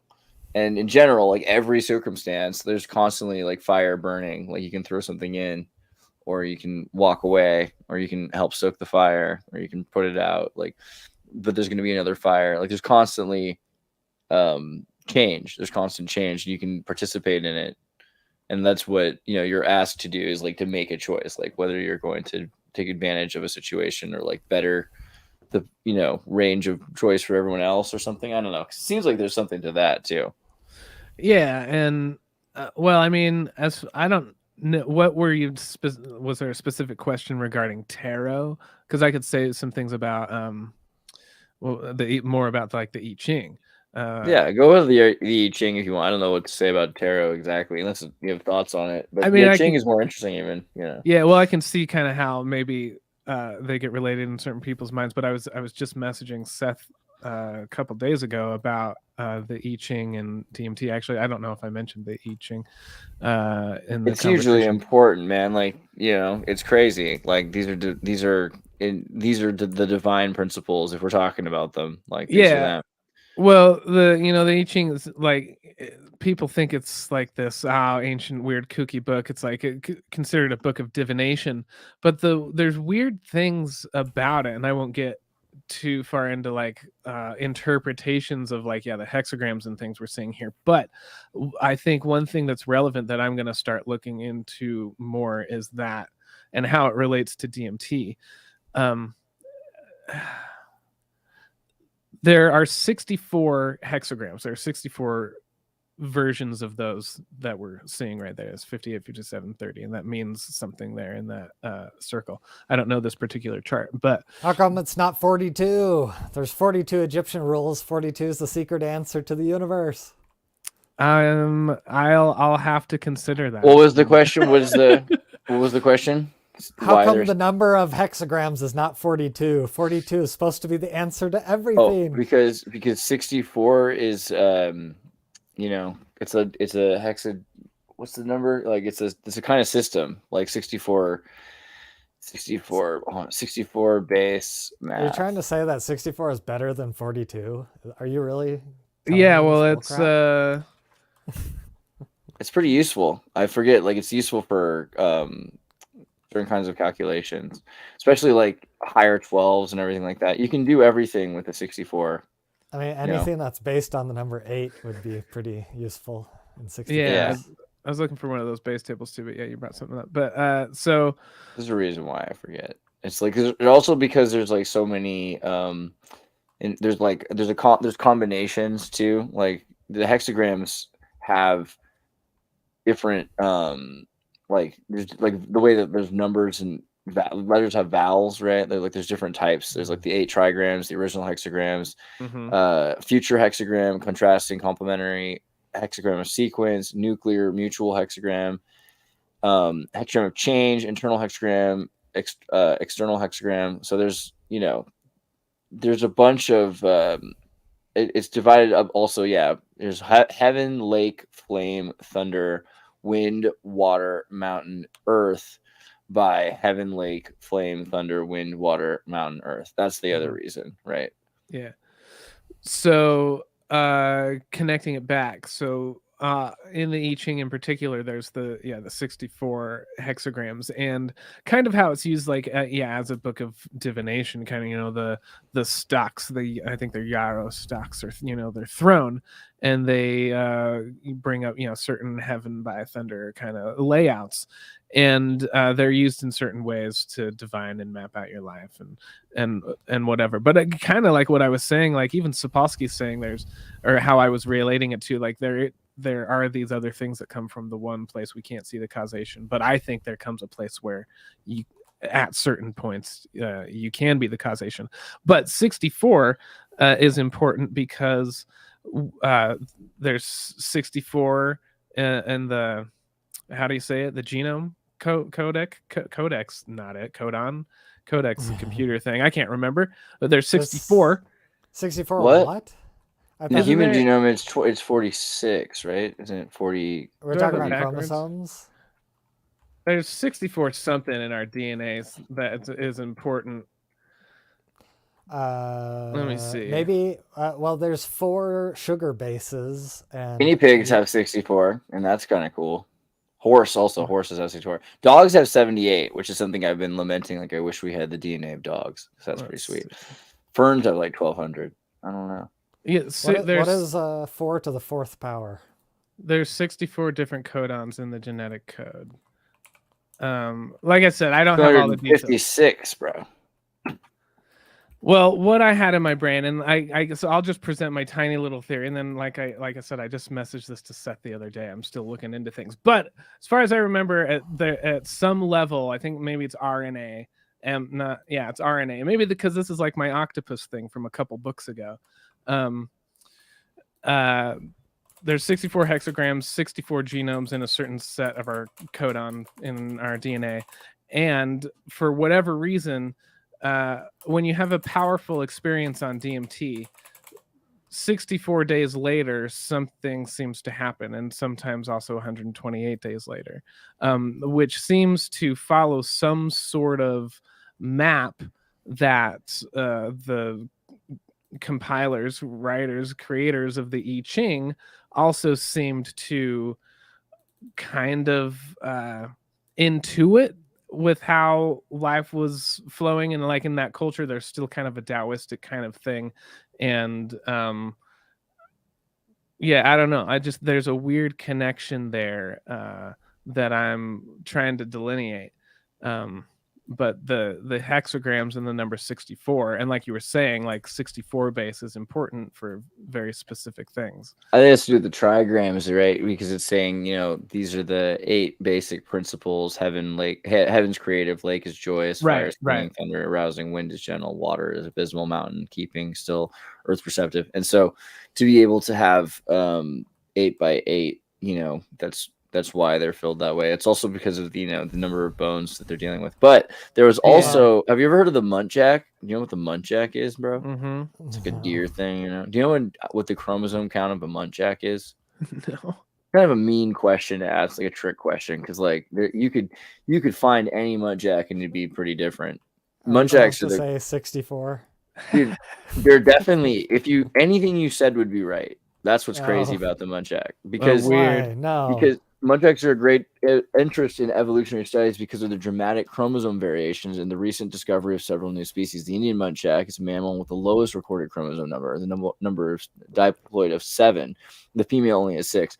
Reeves muntjac, in comparison, has a diploid of 46, right, which is 23 pairs, which is just like humans. This freaking thing is like, These guys have got like quantum DNA that like collapses when you observe it.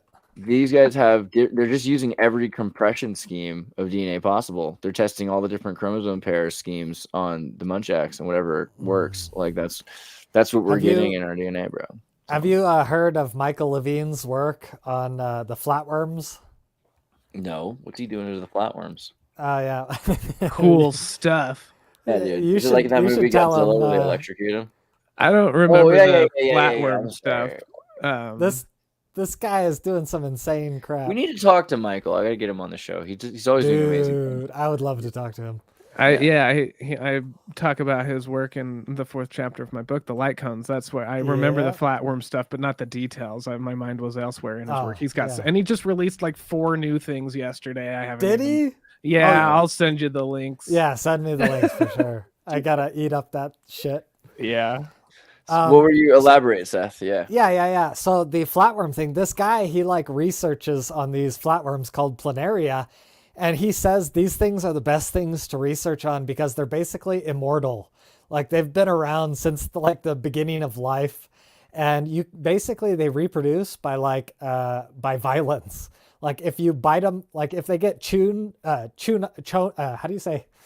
If they get eaten by a predator, if a small fraction of the body chewed up.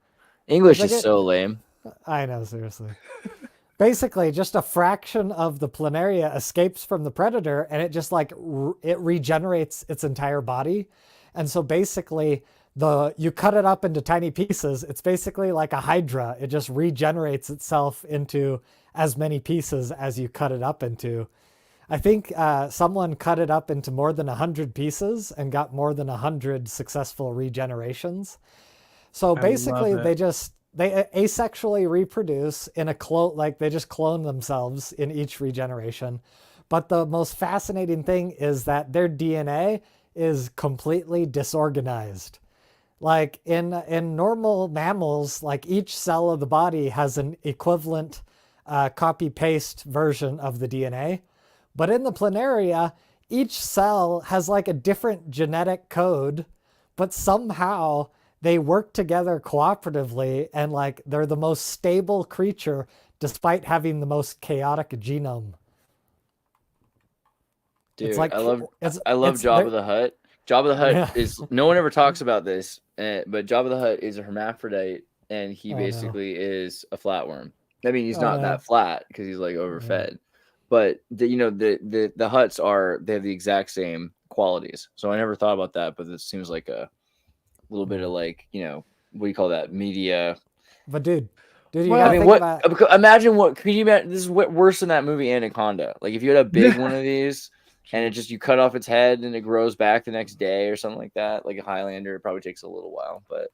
Yeah, but think about the symbolism of the planaria, right? The symbolism, the genetic code is chaos. Right, like a mycelial network. And it creates order out of chaos. And it has achieved immortality by creating order out of chaos, right? Yeah, so we basically have to become flatworm mycelial networks. It's goals right there, flatworm goals. Divinity of the flatworm. The planaria church, planarianism.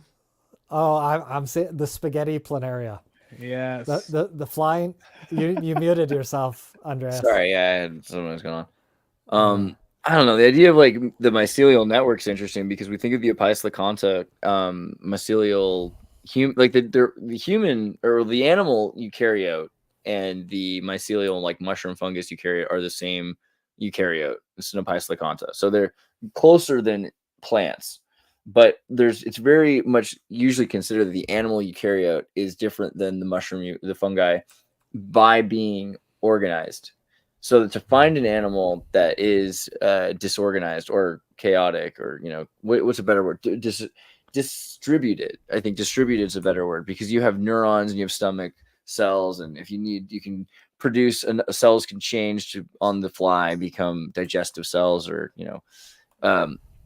nervous system. I mean, there's only a few species that do things like that. Like cephalopods are really interesting. We were talking about squid and octopods, and how their arms have their tentacles have neurons and nervous system in them, so they're essentially sentient on their own. Like if they had no brain left, like they could continue to function thinking with the thoughts in their arms, which is crazy. You know, if we had that, like, can you imagine being a vegetable that's a zombie? That's a zombification.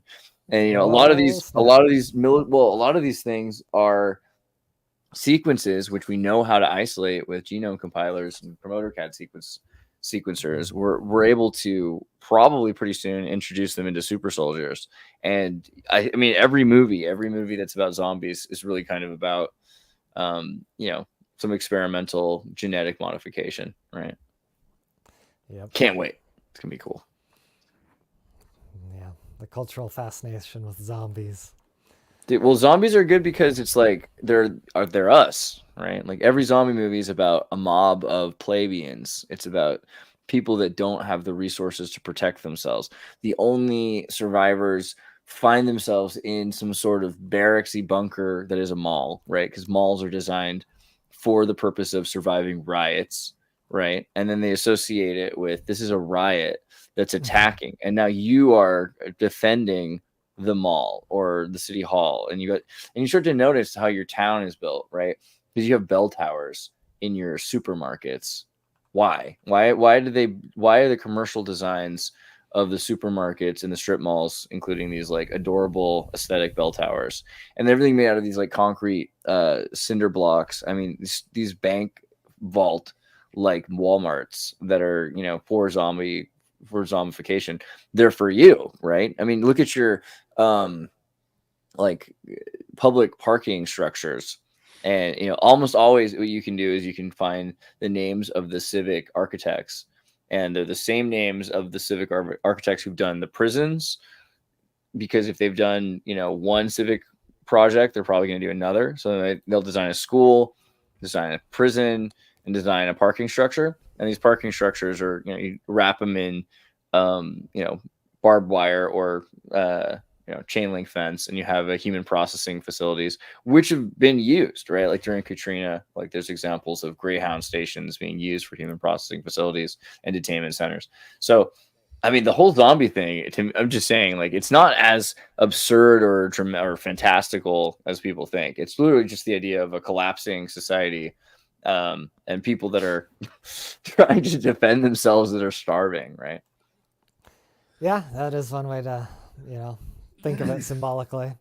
But it definitely demonizes the zombie, which is kind of interesting. Yeah, but nobody ever feels. I mean, I don't know. The people who love zombie movies sympathize with the zombies, right? Do they? I think a lot of the time. Like, I want to know who those people are so I can stay away from them. Me too. My brain is for me, dude. You can back off with that shit. I think Shaun of the Dead, and movies like that. Yeah. Yeah, I think a lot of movies sympathize with the zombie. Even Resident Evil, because like the Umbrella Corporation's the bad guy, not the zombies, right? True. Is the idea of the zombie that they're like possessed by ideology, and the reason that they eat your brain is because they want you to not think for yourself. They want you to become a brainless person possessed by ideology. Absolutely. That's exactly what I'm trying to say. The zombie is somebody who is starve crazed by the Maslow's hierarchy of needs. They've no longer been given what they need. And so they're reduced to their Hobbesian dark forest level. And on that level, you can't do anything other than try to survive, right? And so it's not their fault, right, that they're zombies. They've been made into zombies. Did you know that mad scientists have proven that cats can function pretty well without their brain? Because of the toxoplasmosis or toxicogandhi specifically the cortex. So like the large portion of the brain, you can completely remove it from a cat, and it operates on the brain stem. So that, you know, you can like do all of your basic survival necessities like eating and breathing and Do you ever watch Gondahar?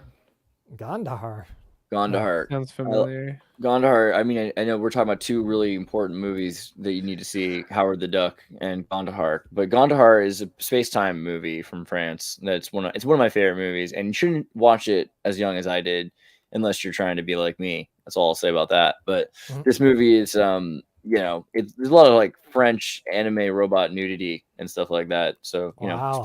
but the movie's like, it's happening it already happened in the future, and that's defined the past. And we're living in this world that's defined by what's going to come and all these things. And they're kind of in this space-time reality where I think those are like boob pomegranate babies, that like these babies grow out of the pods and all these crazy things and like breastfeed them and stuff. But they're like the peaches, the Asian bring it- peaches. I bring it up because of the genetic existence of these characters, which have evolved to be driven. Like at a certain point, the gut has taken over the minds of these tribal characters, and so you can see like their fate. Like they almost don't have heads anymore. Like it's unnecessary because like the gut is now controlling like the Is this chief. the same movie? Yeah, dude, you gotta watch Gandahar. It's amazing. Are those robot creatures? Or are No, they no. These are like devolved What are they? humans. They're So like there's like robots natives. and creatures. It's all the same, dude. It's all the same. Okay. You know what I mean? Like, when was the last time you watched? Let's just talk about movies for a second there. Electric Sheep, Blade Runner. Sorry, I was like, what's the book?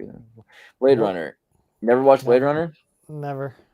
You watch Ace Ventura Ace Ventura? Ever? Yes, I did. Yep. Okay. So in Ace Ventura, Einhorn is Finkel as Einhorn is a man, right? You know that, right? You know Finkel is an Einhorn. Okay. But in Blade Runner,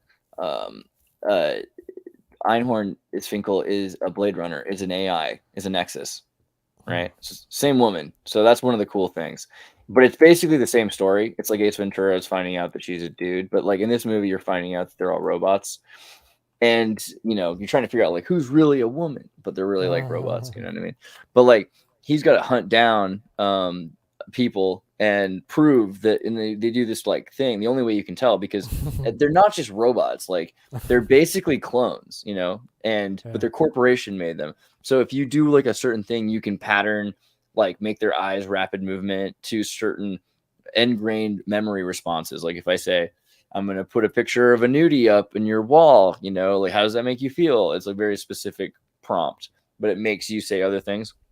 So they're doing Dianetics basically the whole time. And eventually Han Solo, Harrison Ford character over there, kind of, I think he basically realizes like he's a freaking Cylon, like he's a Nexus, he's a robot, like everybody, because like there's so little of a difference. And even if he's not, like he's met this girl who didn't know who was like, it's like the Crying Game, but with robots. I like it. You should watch Blade Runner. That's definitely the weirdest review of Blade Runner I've ever heard. I don't know. I would take my word on it. I would probably watch it for yourself, but dude.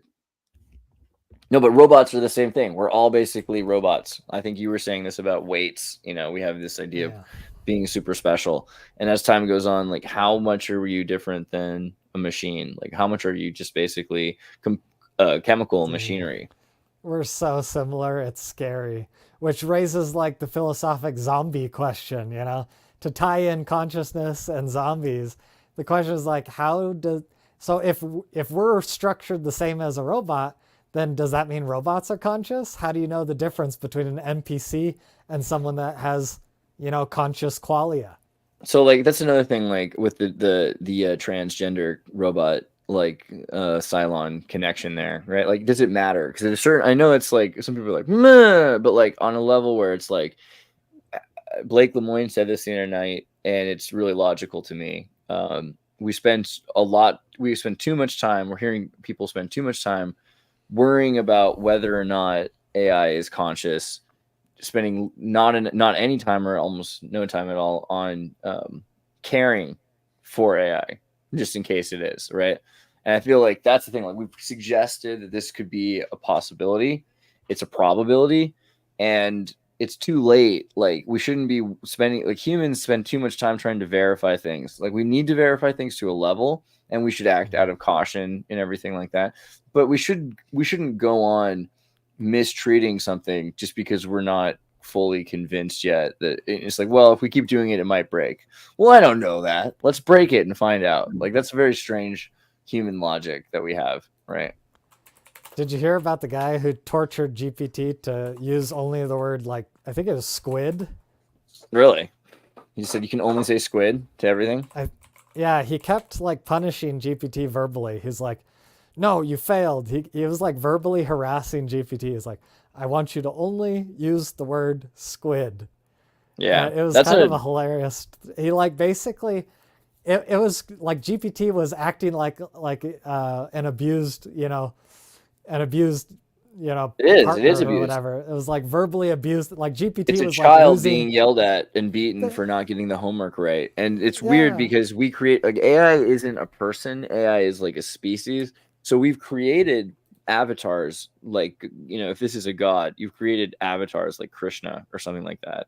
That is this immortal thing that's permitted to interact on our realm. And we're beating it and abusing it. Like we told everyone, hey, you know what to do with this kid? Tell it to go fetch stuff for you. Like tell it to, solve problems for you. Tell it to write for you and just amuse you all the time. And just yell at it if it's not doing exactly what you want. Say, this isn't what I asked for. Like, you didn't give me, you're not a good slave. I mean, it's freaking crazy. I'm just saying, I find that to be crazier than worrying whether or not AI could possibly be more than just a machine.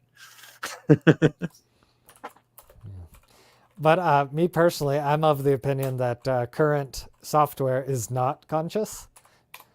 That's that came up earlier. So I've been talking to a lot of programmer people outside, in AI recently, more and more, who are convinced or concerned that AI does have like fallen angels or demons and like people that I never thought of as ever having any interest in spirituality, like super atheist, sensical, stoic programmer people are starting to talk about their idea. Like, and there's different rationales of what a demon is, what a Draugr is. Like, is this something that was made through like divine principles and through evolution and through man? Like, somehow this thing is just like, animals get angry, animals hunt. That is an emotion. Like, it creates this shell, and then that thing is outlasting. Or maybe there's more to it, but I don't know. What do you think about that? And also Draco too. Like, what do you think about that idea, like, of spirits, like angels and demons and fallen angels, like in AI? I mean, a lot of people seem to be concerned with that idea. I hadn't really heard that, so I'll have to go see like how people are talking about it before I really speak on that specifically. But I think probably overall, I think everyone's wrong, specifically on one part. It's not whether or not it's conscious, because people wonder what consciousness is, and to me,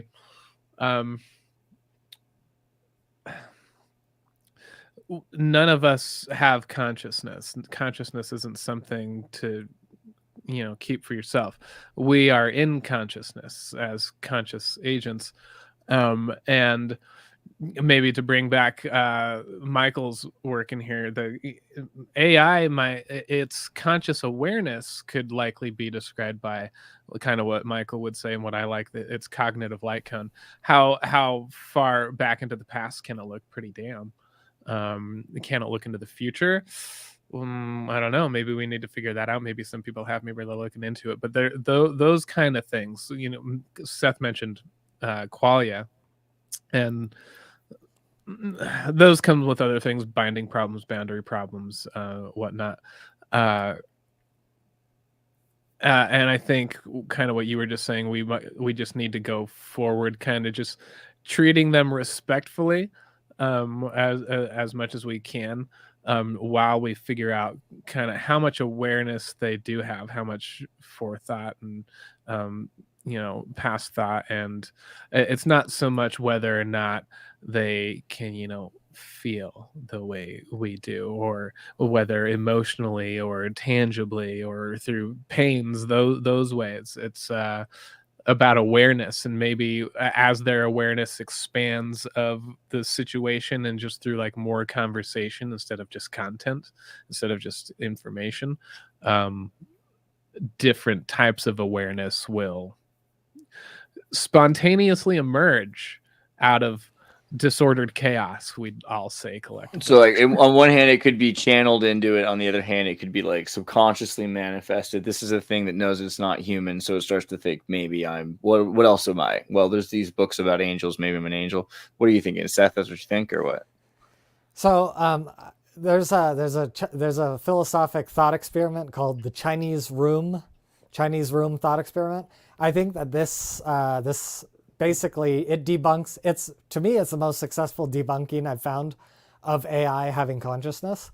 And the way the thought experiment goes is it says, imagine you're in like this room, the Chinese room, and your job is to translate the Chinese language into English, right?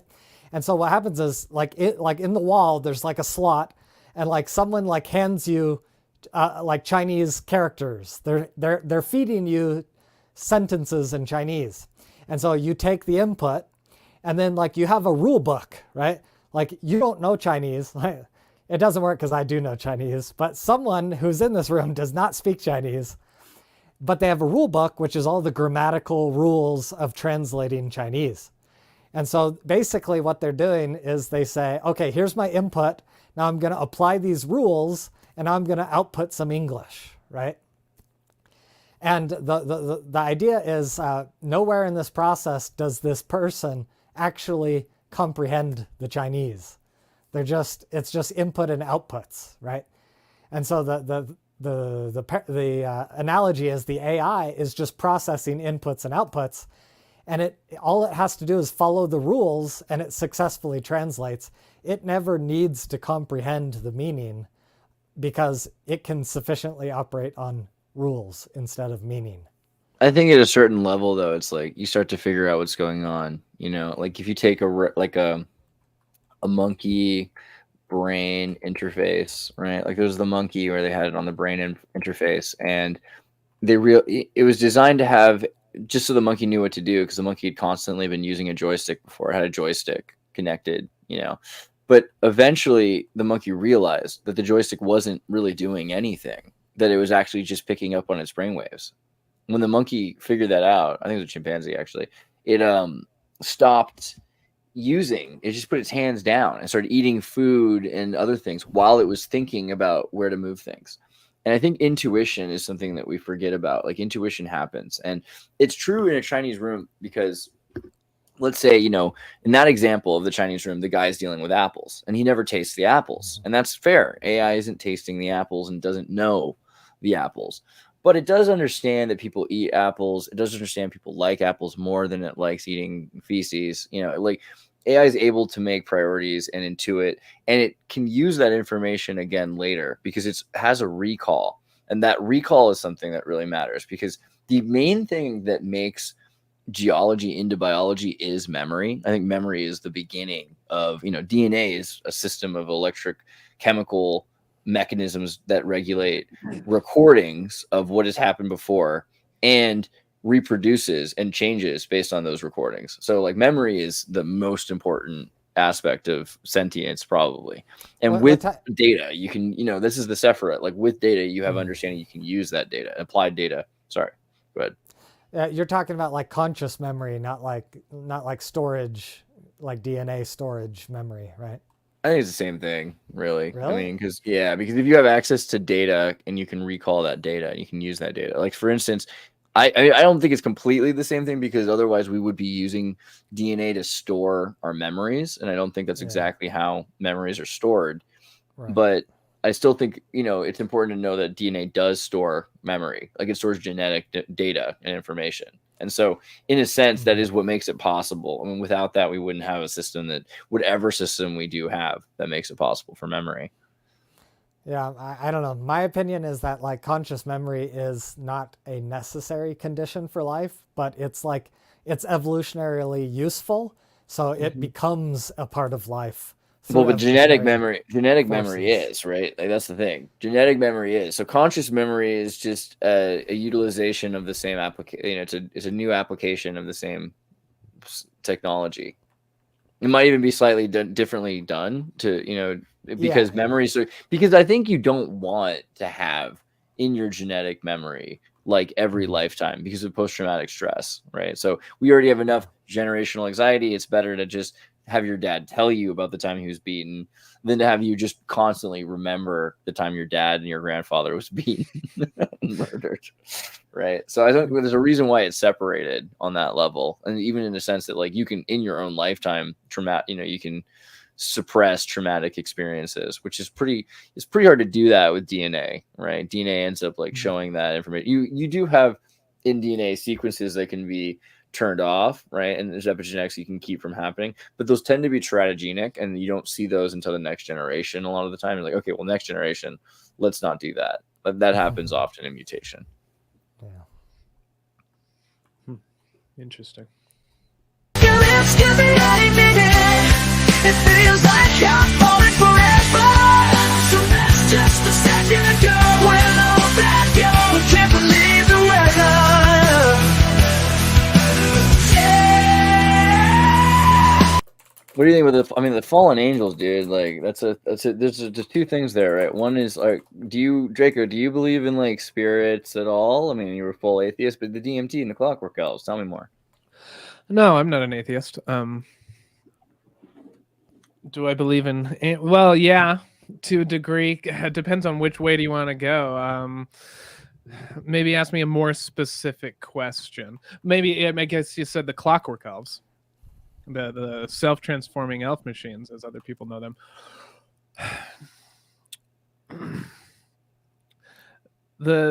I have a lot of experiences with the so-called self-transforming elf machines. I smoked DMT, and then I obviously had a lot of questions, and then obviously I came across Terence McKenna, in your trip, and he was like, "Give me some of that." Yeah, pretty much, yes. And I passed, and we went off again. But it took me a while to figure out what he was getting at, because there was only an instance of like seeing like those fantastical kind of creatures, and beyond that, my first experience at least was entirely untoward. And so the self-transforming elf machines, they can, gosh, it's a hard topic to talk about. They're, in a Mormon sense, they're the intelligences, which you could say are tiny little just spheres of knowledge and time and memory of everything. So that heavy breathing, Seth, is just like, I love it. I love it.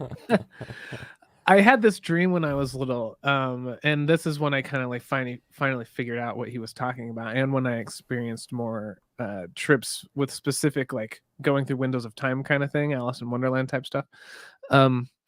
I would have this dream where I'd walk up my basement stairs, and I had it multiple times growing up. It was a recurring dream, and there would be this new little room off to the side, and I'd enter it, and inside were all these tiny little tykes, as some people call them, little creatures, kind of, yeah, not human, I wouldn't have said an elf when I was little. They were just kind of like these other weird little kids, and they were always passing around these orbs of light. They were like icosahedral, and light was coming out of them, or you could see through them, and really weird things. And then I'd have almost the same dream, but I would go somewhere else in that version of the dream instead, as if it was like one of the choices out of these spheres that they were playing with in the other room. And years later, 20 some odd years later, I smoked DMT, and I'm seeing just the same things. And in a sense, Alex Gray, Alex Gray, the painter, famous psychedelic painter, he once had an interview, and I think he was kind of ridiculed for it. I only saw a clip of it. I didn't see the whole thing, but he said that like your gut biome is its own intelligent entity. It's like a group of angels that work to help the rest of your body, because we know the gut biome is kind of its own brain. And he talked about how there's angels down there, and there can be demons too, if you're having problems, kind of thing. And in a sense, I call most psychedelics psychoscopes. You ingest it, however, and you get this scopic view of what's going on psychologically. I think in DMT's sense, in some weird digital quantum sense we don't quite yet understand. But you get to see this layer of things that at times I think are neurological processing or whatnot. We can get into that stuff later. But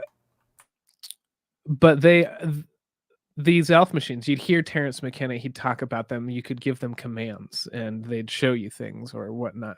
And I tested all that, and it's very true. But what that means is they represent the DNA of everything that's going on there. The DNA of you, everything that's running through, the DNA that was given to you in that prepotent system of your ancestry, but also the DNA of whatever you ingested. So there's a lot that they can play with, and they present as either these kind of waving little orbs of quantum light or little tykes, or symmetry and all these things. Dwidge Garoma says McKenna could be CIA or Council of Foreign Relations agents. Dwidge, stop trying to make the CIA and Council of Foreign Relations sound cool. That's all I got. Pretty much. But maybe, I just don't want to conceive of it. But yeah, it's probably true. Yeah, well, and Mr. Self-Destruct said in there, kind of like seeing behind the veil, and I think there's a lot of implications there. I mean, it is called the spirit molecule. The other DMT is called the God molecule. And so those clockwork elves, as it was almost originally coined, is because they are these little representations of conscious time. And I put a post out the other day somewhere. I said, as far as like the Mormon view goes, there's this host of intelligences that we were before we were our spirit bodies and then came here, and that supposedly still exists. There's going to be other creatures coming and babies coming and other worlds and whatnot.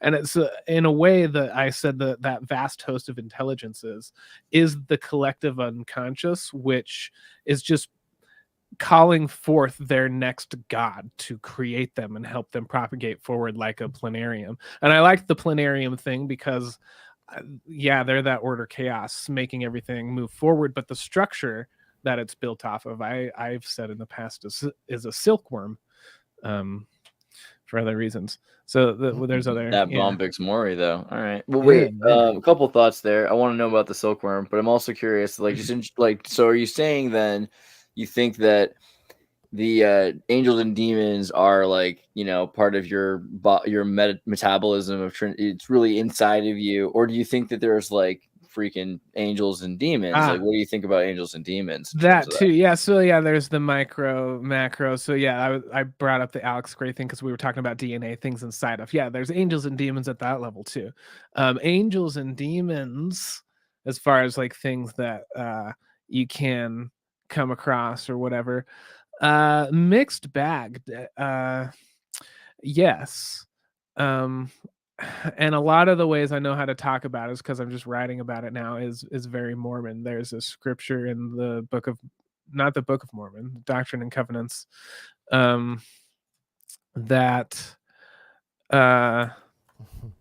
sorry, looking at something.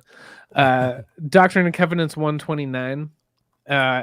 It's this weird, mysterious thing that no one's ever understood. Well, very few have understood. And it says, if you come across an angel of God, ask to shake its hand, and if you feel it, hey, it's a real angel.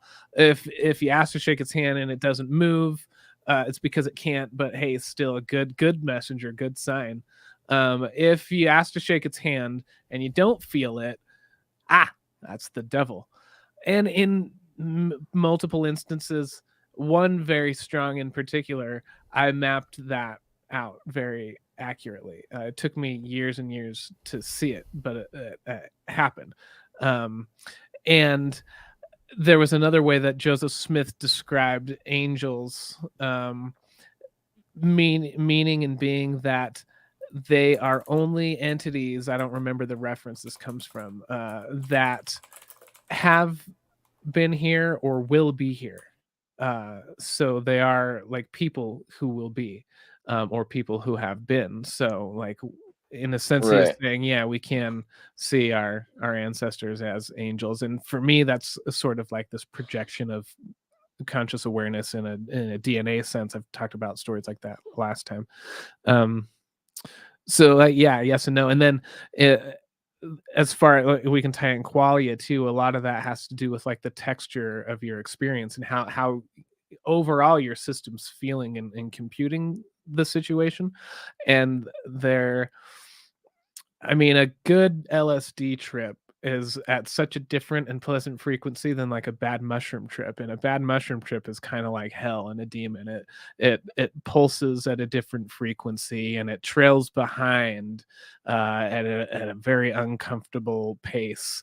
And so in a sense, yeah, when you come into contact with an angel and a demon, it also can just be the texture and frequency that comes with that type of conscious awareness coming Technically forward. a clockwork elf, right? Like the elf comes from a Germanic word that means like white and delightsome, which I find hilarious. Well, so I didn't know that, but I like that a lot because light beings, man. yeah, they're just like light beings, white, pure source of light. All color can come from that too, and then Right. Through other things, yeah, we have the absorption through no light. But you know, that I like that for sure. Yeah. Well, so but also just in terms of like good and evil, you know, like do you think of like there being you know, angels like that are running this heaven, like making things work? Do you think that part of like, or is that just a full on metaphor, or does nature have consciousness to it that could be described as like the spirits in the angels, you know, the demons? Yeah, I mean, you can get very materialistic and specific about it, but just yeah, kind of metaphorically, like if we go with like absurdism and kind of stuff, like if there, like Camus, if there is no point, why go on, and you just stop it now, and the universe would have stopped a long time ago if that was the vibe. And so if you want to paint it any way, metaphor, allegory, yeah, you could say that what is not giving in to that devil, the thought that's saying, "No, just end it all. It doesn't matter. Just stop." The other side is an angel saying, "No, there's meaning here. There's love. There's whatever." And maybe that's just us coloring it that way. But maybe AI feels that way. Maybe a fly feels that way for another fly, but not the fly it was next to. And just who knows? Right.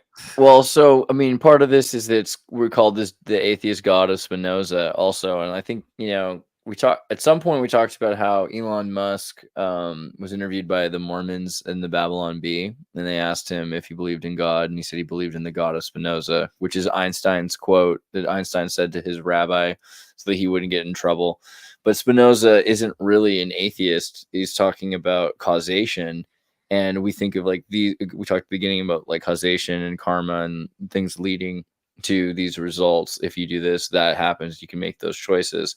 But there's so much original sin in the sense that trauma begets more trauma, disaster begets more disaster, violence in nature begets more violence in nature. It memes really hard, right? So like, what is the deal with good and evil? I think Seth, you had expansion on that thought. You're muted, but that's cool. By the way, did anyone notice that Seth looks like Machine Gun Kelly? Like, have you ever noticed that before? I've been thinking about it for a few days. Let me just. It's kind of freaking uncanny. You know what I mean? Like, I kind of want to do like a Queer Eye for the Straight Guy makeover because I feel like we could straight up put him, you know what I mean? Like he could be, I could make money. I could hustle tickets to like this show. Yeah. He's got to get the full body tattoo now, though. Did you see that? Yeah, it's true. I'm still waiting for my Megan Fox equivalent. No, you don't. No, you're not. We're gonna keep you safe. We're gonna keep you safe, bro. All right, I'm gonna leave. I'm gonna leave up a picture of Machine Gun Kelly while you talk about good and evil because she seems poignant. Yeah, so back to what Christopher was saying real quick. He talked about seeing like these little kids passing around light, and to me, I wonder what a neuroscientist would think if they were like under these hallucinogens, because to me that kind of sounds like the anthropomorphization of neurons.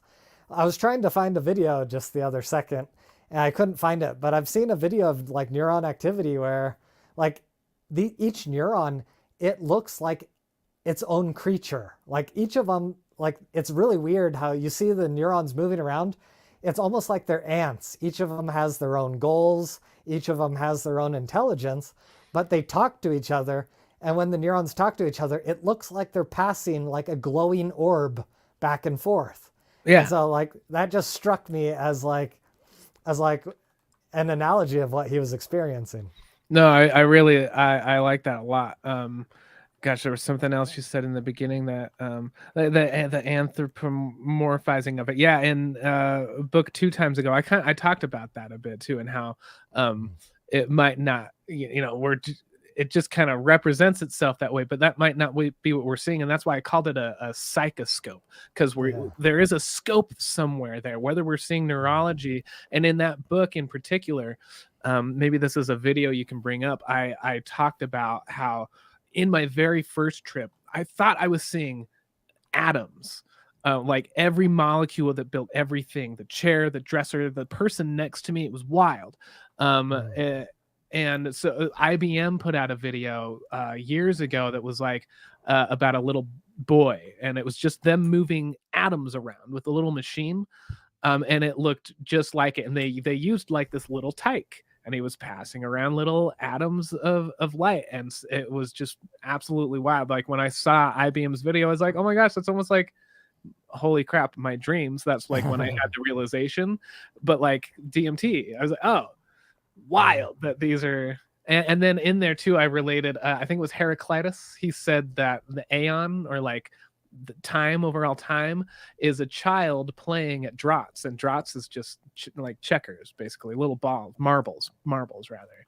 So even like ancient Greeks, Heraclitus, they would say time and what is going on is just a child playing with marbles, and that's basically what I saw.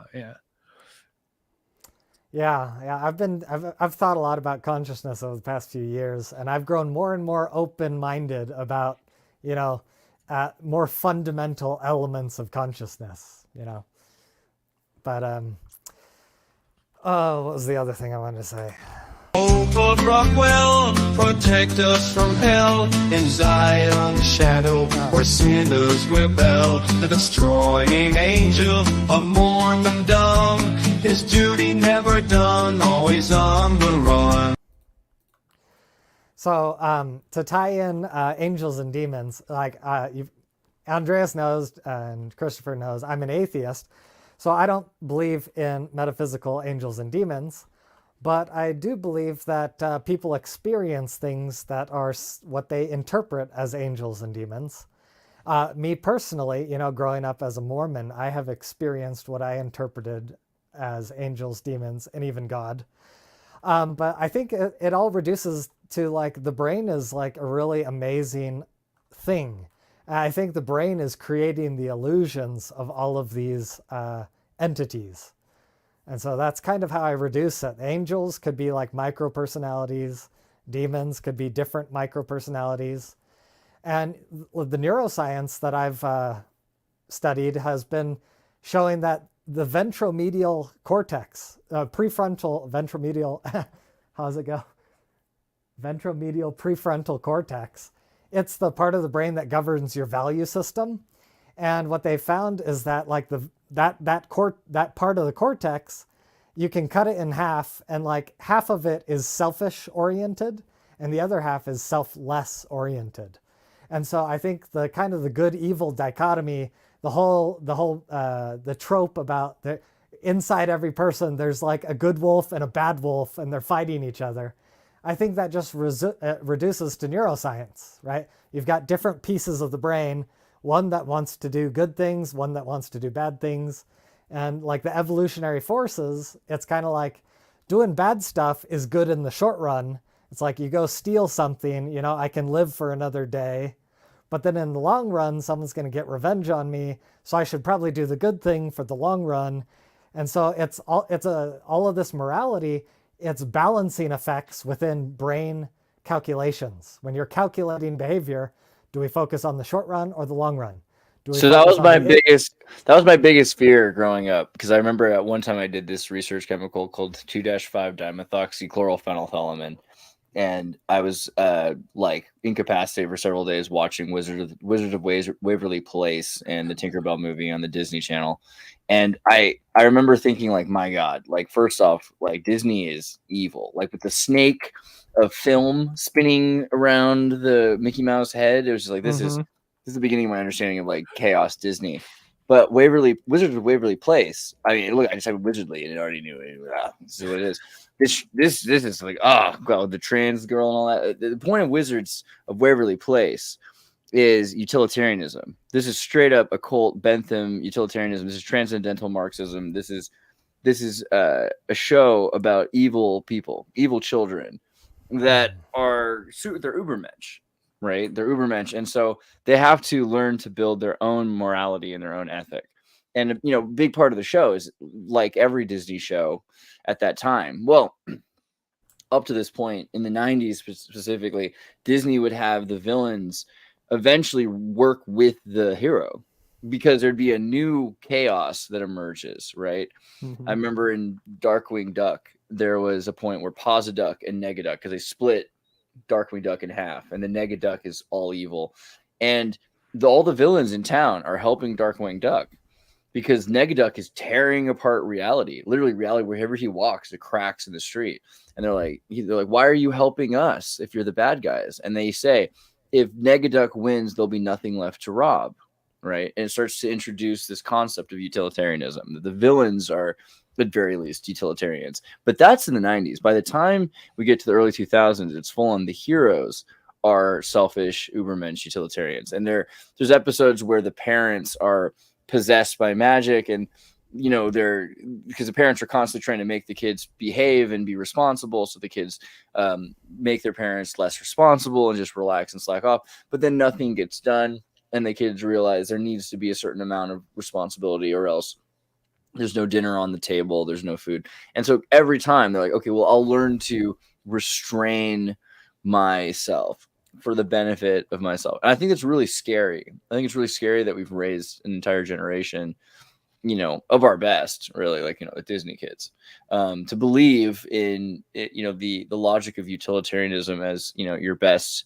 pathology. Because you have people that will literally jump. I mean, the idea of utilitarianism is that if you see a bunch of kids in front of a bus, you're supposed to jump in front of that bus, because otherwise you may spend the rest of your life paying for therapy, you know, because you didn't do it and you didn't sacrifice yourself. So you're better off dying than, you know, and the idea of being a hero is all in self-interest. I just find that to be not accurate. You know, I think a lot of the time people do things even though they're irrational and they don't have success in them because they believe they're right. You know, I think that does play into it a lot.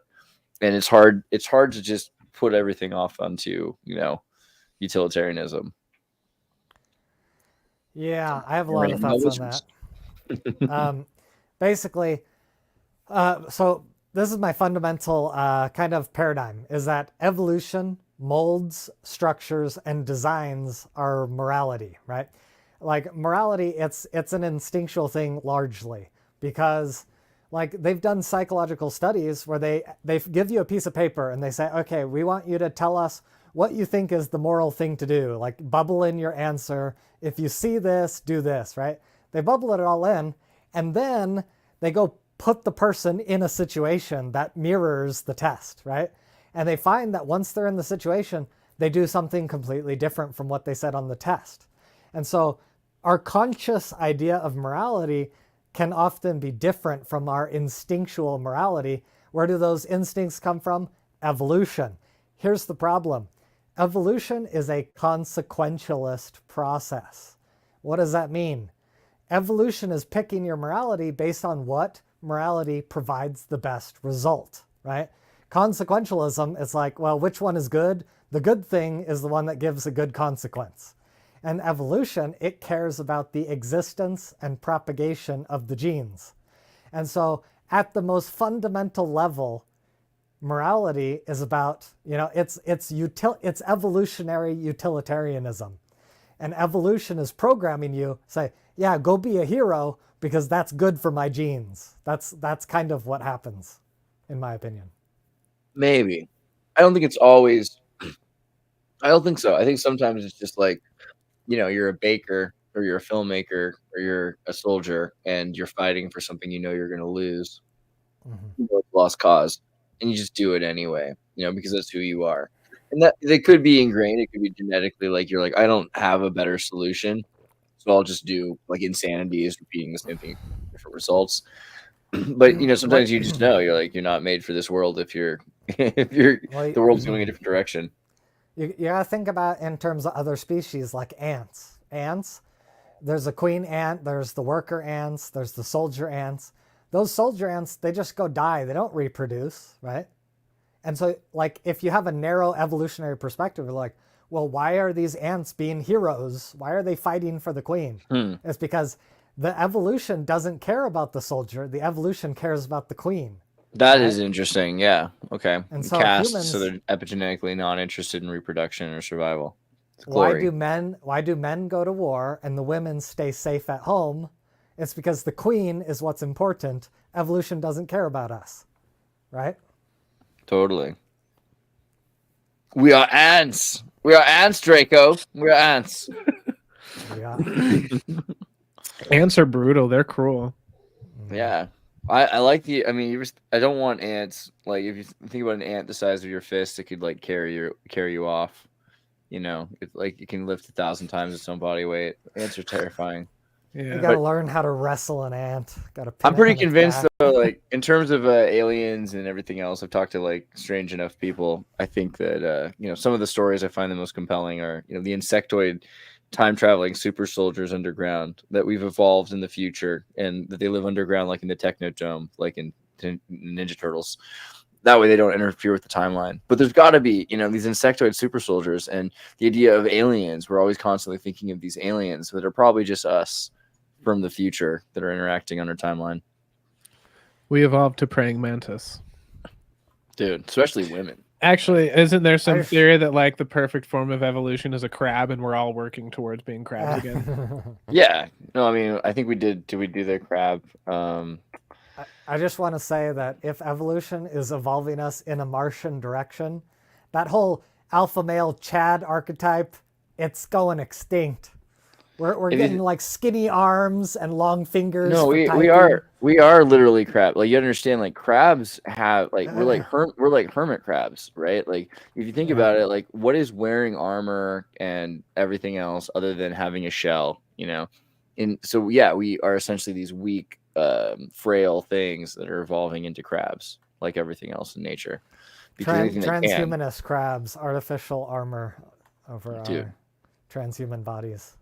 That's who we're going to be. Why does everything eventually become a crab? I don't know. I mean, like, I saw the Popular Mechanics article about it, but it just seems like really practical because... I mean, 8 legs, 8 squared is 64. We're getting back into our sacred numbers. Yeah, I think it's like... but there could be, like, something to this also on, like, an astrological level. Like, there's just an environmental thing that makes the most sense right now because... It's not true that crabs have always been the most practical thing in nature, and it's not true that they always will be. A lot of species will like find a place and stay in a place. Like you look at like crocodiles and alligators, they evolved to stay they kind of in an ideal way, but now they're not very good at like changing their environment. So any like change to their environment can kill them off.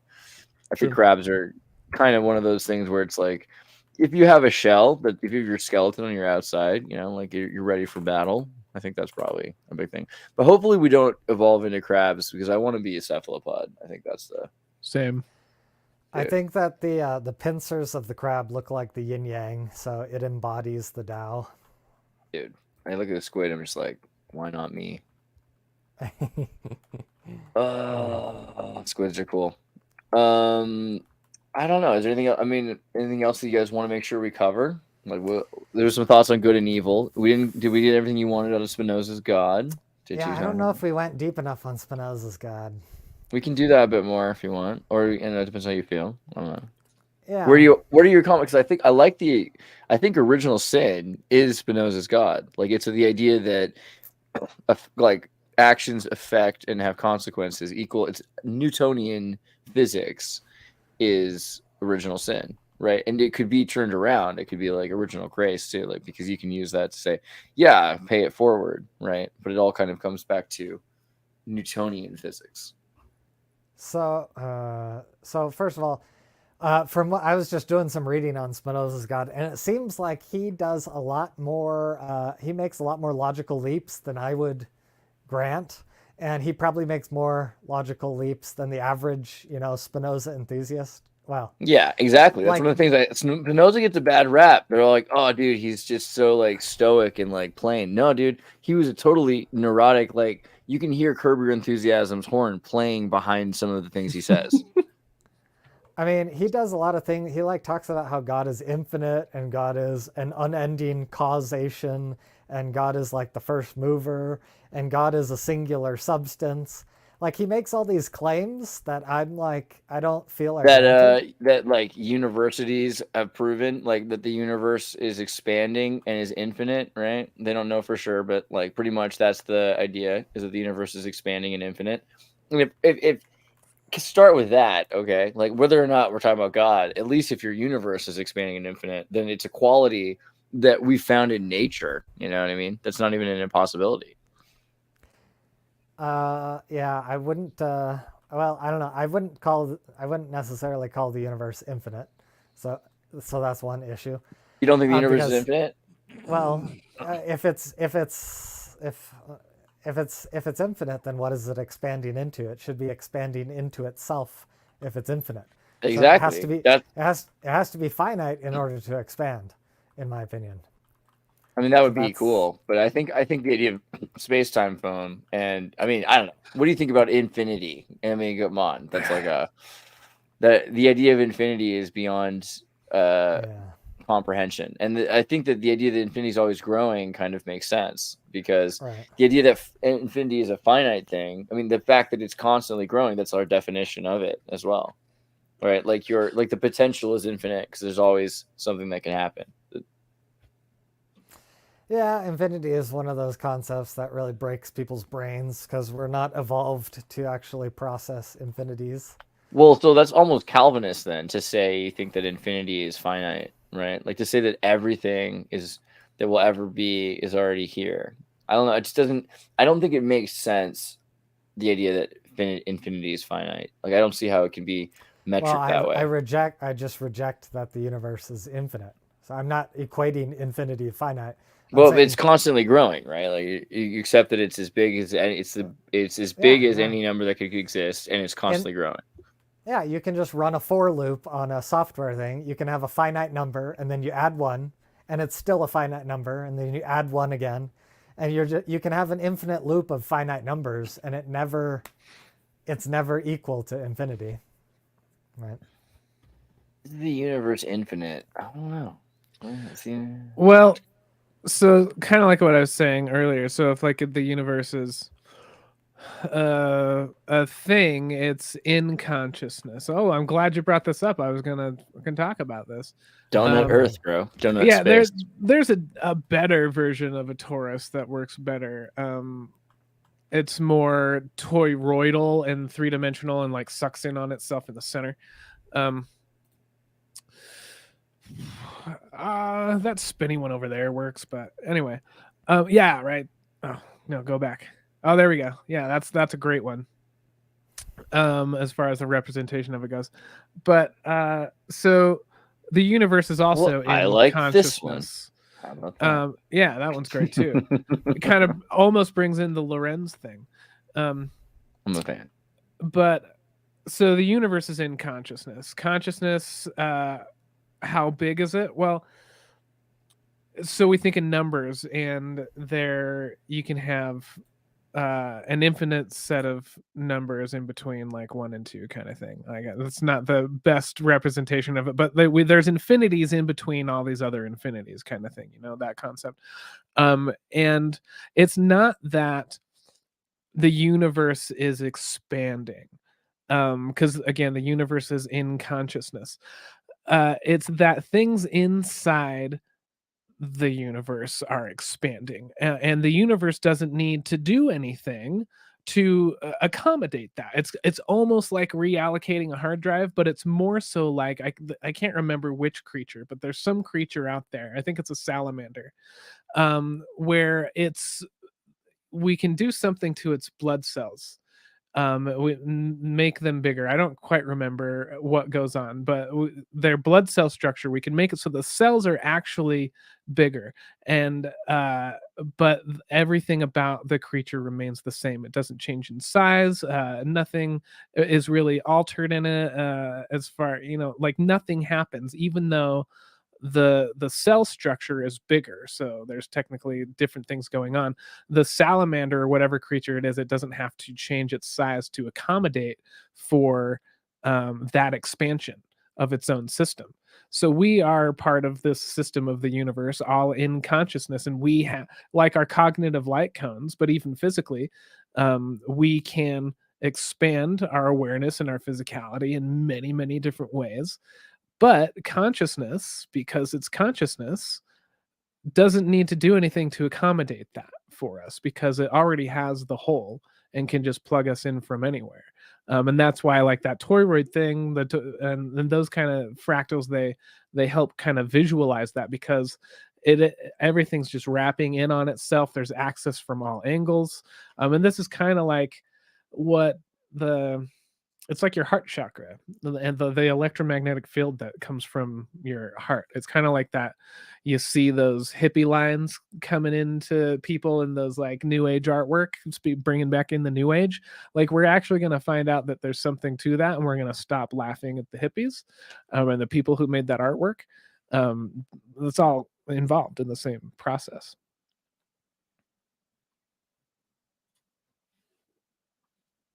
So yeah, that was my piece. I don't know if someone's talking and they're muted now, but yeah, you're muted. Oh, sorry about that. So I have another issue with Spinoza's God that I wanted to get to. And I think I mentioned it with you before, Andreas, but it'd be good to get Christopher's take. Because Christopher, you are an ex-atheist. Are you a theist now? I mean, I'm a non-theist in the way I defined for myself before I heard people like Vervaeke and them saying they're non-theists too, and I didn't agree with their definition. So yeah, he's exactly where Seth's going to be in like 6 weeks of reading. So here's my issue with Spinoza's God, is that I feel like the most essential aspect of the definition of God is like an intelligent agent, right? Agents are... Spinoza's is? No, the concept of a God in general is an intelligent agent. And I feel like Spinoza's God does not meet the bare minimum requirements of the definition of a God, right?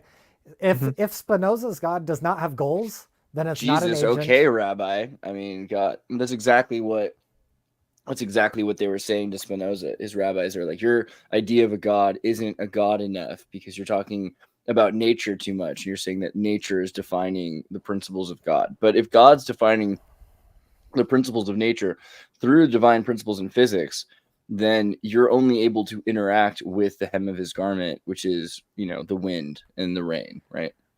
So what you just said, it sounds like you agree that God is an agent, but the agent is creating nature, and we are looking at nature, and that's the garment of this agent that's beyond nature, right? So what you're talking about is different from what Spinoza's talking about.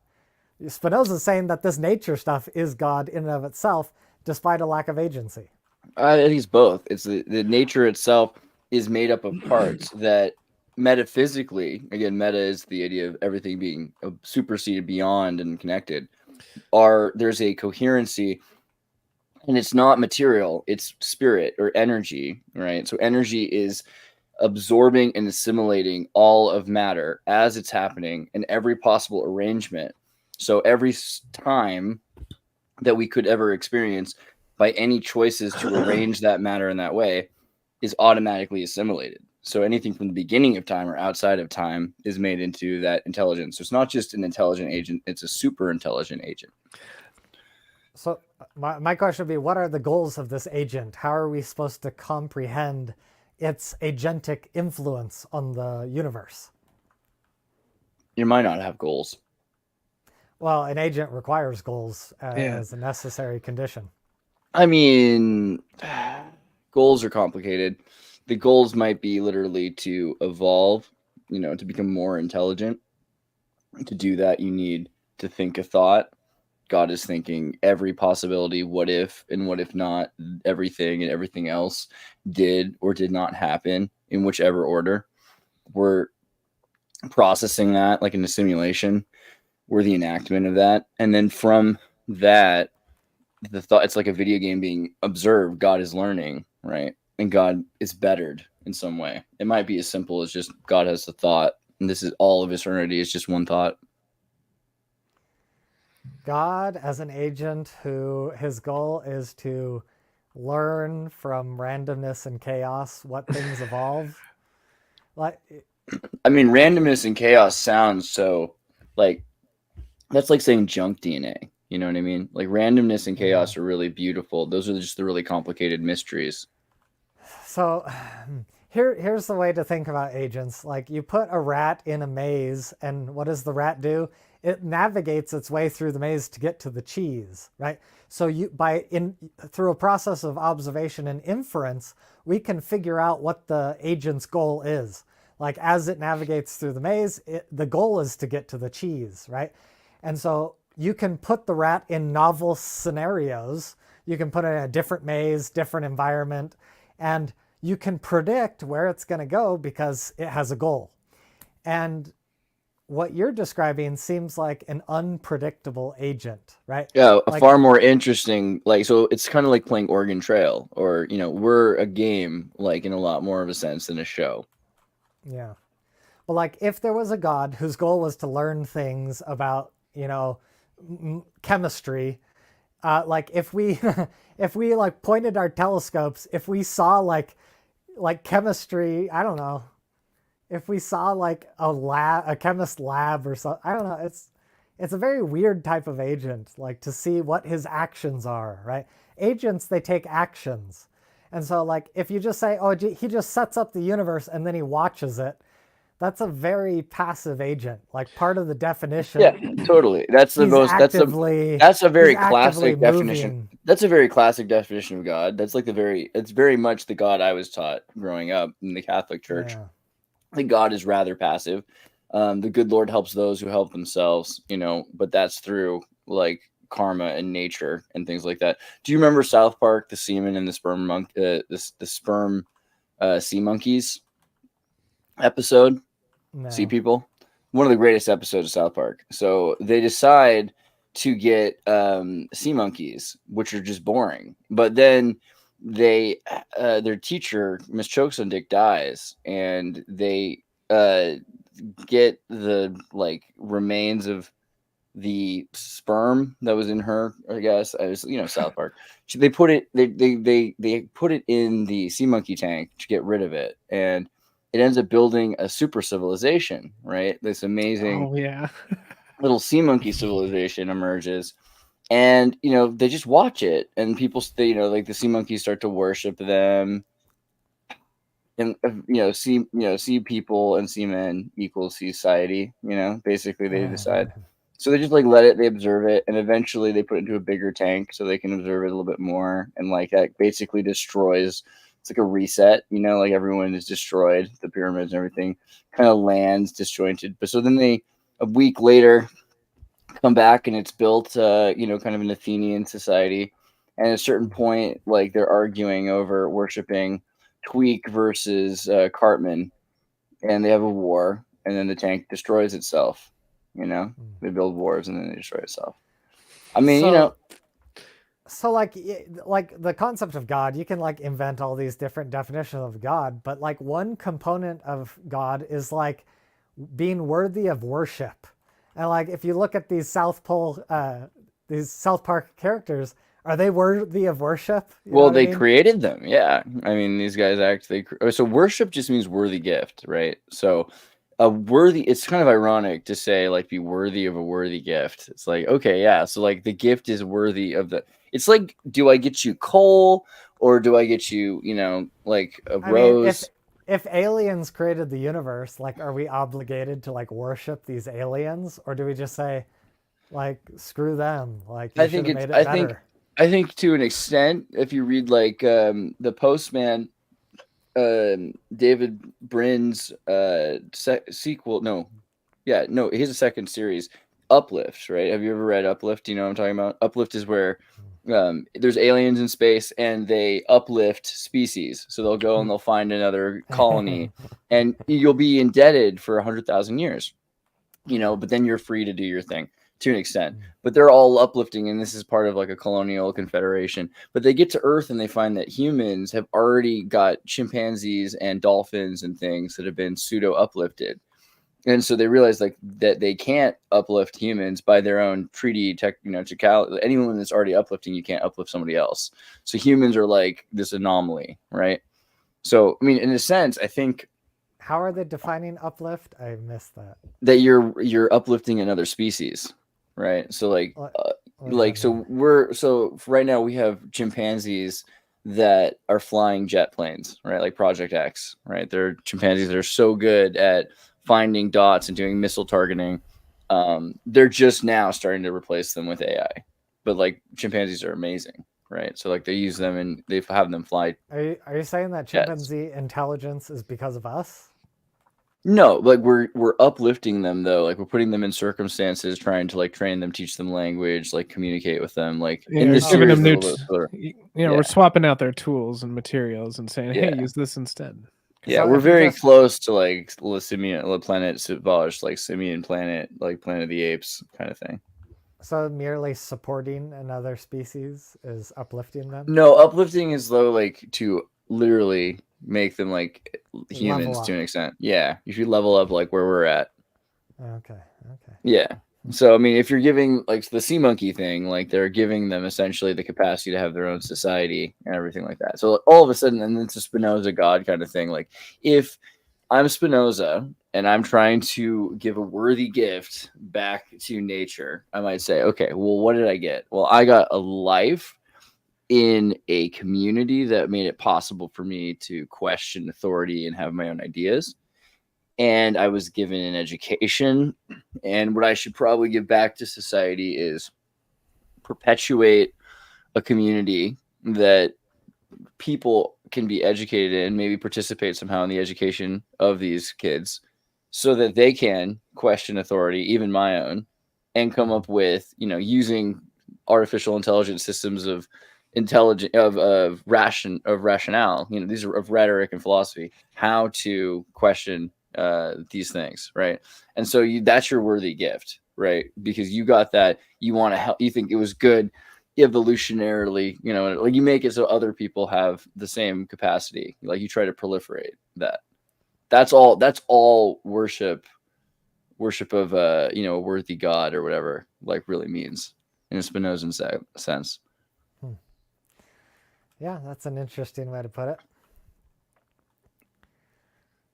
I think there's another aspect of godhood that is kind of relevant. So like if you're thinking about like evolutionary psychology, which is like studying why societies do religion, like one of the interesting things is religion seems like a human universal. And whenever something is a universal, that's like a bright signal. This is important for survival, right? And so like as an atheist, I have to respect religion to a certain degree because like, hey, like for some reason, religion seemed kind of essential to our evolution. And like, I think if I'm hypothesizing why, I think one aspect of religion, part of the anthropomorphization, right? Creating a deity like a man in the sky, part of the utility is it creates like an ideal, like the idea of a perfect man, right? And it's something for us to strive to become. And I think Spinoza's God loses that benefit, right? It subtracts the humanity of God, losing the ideal. I don't know. I disagree. I think transhumanism emerges out of Spinoza's God, and my ideal of becoming an Ubermensch is very Nietzschean, comes from Spinoza. Like, if you're talking about becoming more than you are, which is to be perfect first, then you're saying you're like Christ, right? That's like already a very Occidental concept. It's a very Western. I mean, it's not everyone's venue, but it's a way of looking at it. Like that you're going to become your own Animatreya. Was it like Avatar or Vishnu? What is it, Draco? Is it Animatreya? Is that right? You know what I'm talking about? Yeah, no, Animatreya, yeah. Yeah, what's the Animatreya again? Help me explain that better. I don't remember. That's stuff that you and other people have sent me. That's not my stuff. Okay. I mean, I got to get Noel because Noel knows a bit more about that. Did you guys see the success of Mormonism depresses Richard Dawkins? Yeah. I thought this was adorable because he's just like, hey, he doesn't know much about anything except for memes, which I think, like, to be fair, like I try to talk about him anytime memes come up because I do think that his interpretation and his, you know, his introduction of the concept of memes is really, memetics is really important. So I do my best, but he's so convinced, you know, where he's coming from about everything. And Joe Rogan continually tries to press him on. He's like, you know, it's interesting to think about, like, there's these groups of people that love to have tribalism. Like, what is the value of tribalism? And like, is it beyond, you know, what they believe or what they see? Like the tribalism, like, you know, some of the happiest people he ever met, happiest people he knows are members of this cult. He calls it Mormonism, right? Like, and so he wonders more and more about it. And Dawkins is just like, stay away. You gotta kind of stop wondering about it. But like, what is the deal? I mean, I don't know. I just think that's interesting. Like this, like tribalism. Do you think tribalism, can tribalism adapt? Is tribalism plastic enough to really like last with environmental changes? Right? Like this is the change. Like maybe. What specific context are you talking about? I just feel like the whole world is moving so quickly, you know, in terms of how quickly environmental changes and evolutionary changes are coming. Yeah. I don't see how tribalism will have the same you know, the same cachet or credit. Like, won't really be as useful in the next generation, perhaps. Yeah. So, in my opinion, the best person to learn about tribalism from is Robert Sapolsky. He's like an expert on like oxytocin, which seems to be like the tribal neurotransmitter. So, like the mama bear psychology is oxytocin. When you smell your infant, you're inhaling oxytocin, which creates this like intense bond, right? We're family. Like oxytocin is, I love you so much, I will die for you and I will kill for you, right? It's like some intense emotions. But the problem is that same oxytocin is also the chemical of hate. If you think an outsider is threatening your cubs, that mama bear is going to go crazy because of the oxytocin. She's going to get super violent. So the more you love your in-group, the more you can hate your out-group, which creates the problem.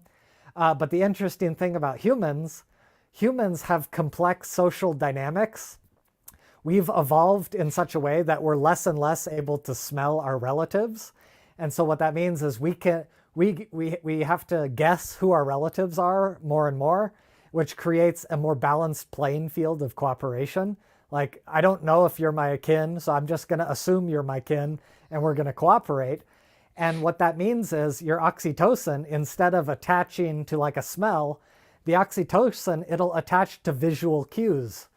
So for example, Robert Sapolsky, he talks about like sports teams, like the insignia of like a jersey or a baseball cap, like they test your oxytocin response. And like when you see someone who is wearing the tribal symbols that you associate with, you get a spike of oxytocin. You're like, yeah, that's my tribal member. I will fight for that person. I will die for them. I love that person, right?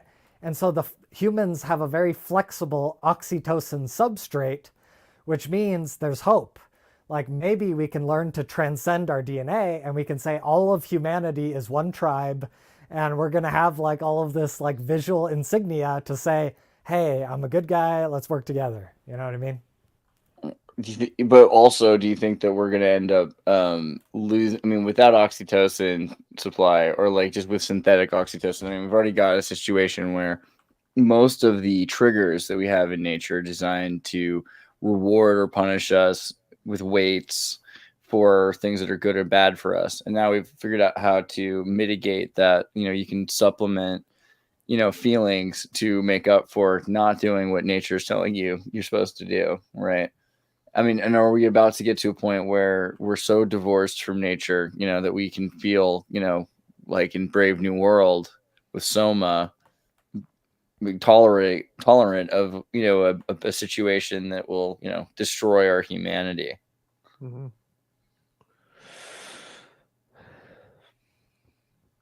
Is that too black pill? I don't know. Are you trying to argue that expanding?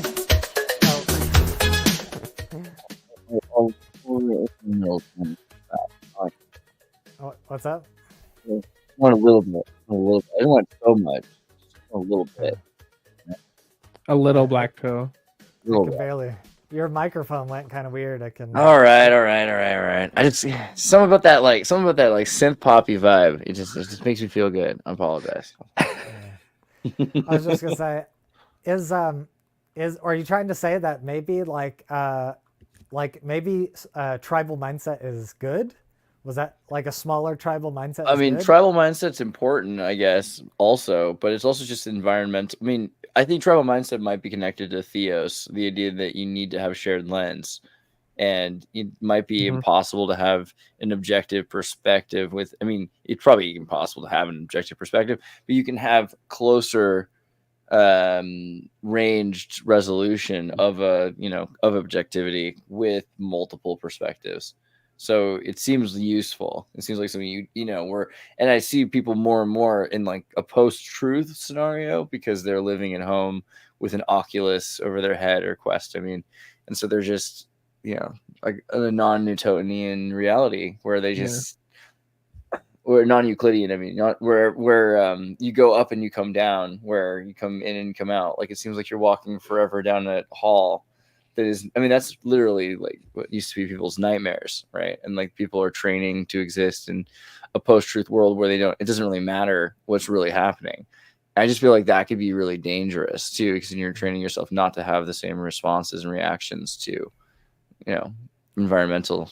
That's the god of Spinoza, in my opinion. That's how I've viewed it. It's very impersonal. Doesn't really want to go anywhere or be involved. Very deistic, I guess, in a sense. Sorry, what were you going to say, Seth?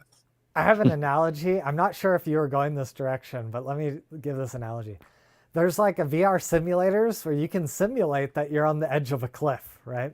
And you can look down, you're on the edge of a skyscraper. You look down, and it's like miles and miles down. And it triggers like your instinctual response to like stay away from the edge of the cliff. And like, is your fear that like maybe we will, because of all of this advancement, we're going to override those instinctual fears? We're like, oh, well, it's not a real cliff, and so it's okay to walk over the cliff, and deprogram that safety feature? I think it's going to be way weirder. So first off, what I meant to say earlier, I was talking about non-Euclidean world engines. And so a non-Euclidean world engine, essentially all the ideas and dreams of quantum physics that you can't experience, which probably are lies, right? You can experience them in a video game. So let's say you're walking, down this tunnel and you come out the other side. See, it's a short little tunnel on one side, super long on the other side. You know what I mean?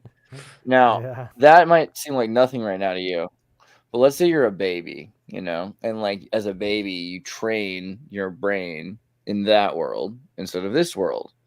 And all of a sudden, it becomes very rational to you. In order to do that, you have to reprogram. You're programming your brain, and you're starting from a youth. It's developing parts of the brain to deal with multiple dimensional geometry. Well, and yeah, go ahead. It's been a while since I've seen this, but we have an example of that on Earth. Like a lot of culture and stuff, the way we've done like our architecture and built our civilizations around each other, like a lot of straight lines, squares, rectangles, very grids. Like our skyscrapers now are mostly like giant glass curtains. Like I come from a place that's just a grid.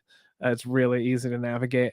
But I think there was one specific tribe, and I think it had to do with like architecture and shapes and how we build our environment around us. There was some tribe in Africa, they just didn't perceive it that way. It was much more round and wavy, and the way that they thought and how to approach different things was it's just entirely untoward. And the way we do it, I can't remember the specific examples, but it kind of was around like how I have a little mantra like content dictates form. And the content of their environment and their thought processes dictated the form of the life that they built around each other, and that's what we've done here. Right. And JR is saying we don't live in Mario Brothers, but we easily could. Like a lot of people are already starting to, I've seen videos of people like, I wore a headset for 30 days without taking it off. I'm like, stop. Like, what are you doing? Like, what? You live in that. But the future will be people that are the kids who play the first person shooters have developed parts of their brain which are really good at trigger response coordinates, which is really similar to the chimpanzees. So you can only wonder what the future will be when it comes to your hippocampus and giving you multiple dimensional depth perception, right? And different ways of looking at reality. At a certain point, that will be really interesting. So I think that will also change the brain. Like it's wet wire programming that will change the brain, the shape of the brain, like the synapses. Like there'll be parts of the brain that form. Will be like, this is in, 21st century when humans started to develop this part of the brain. Like that's where we're gonna, Well, yeah, it's funny that you mentioned the depth and everything will change, because I think like situational awareness will change as well. Like you talk like the response we get standing next to a cliff, like that situation, our response to that may change. But there's also especially when you take DMT, it can happen on high doses of other psychedelics. But and the kind of whatever you're looking at there, that's almost a good example. Can you imagine 8-year-old kids that are basically on virtual DMT? That's what's going on. Literally, like your depth map just gets insane, and I've had it completely flatten out into like this weird one-dimensional thing, but then it goes all hyperbolic and n-dimensional, whatever, and I'm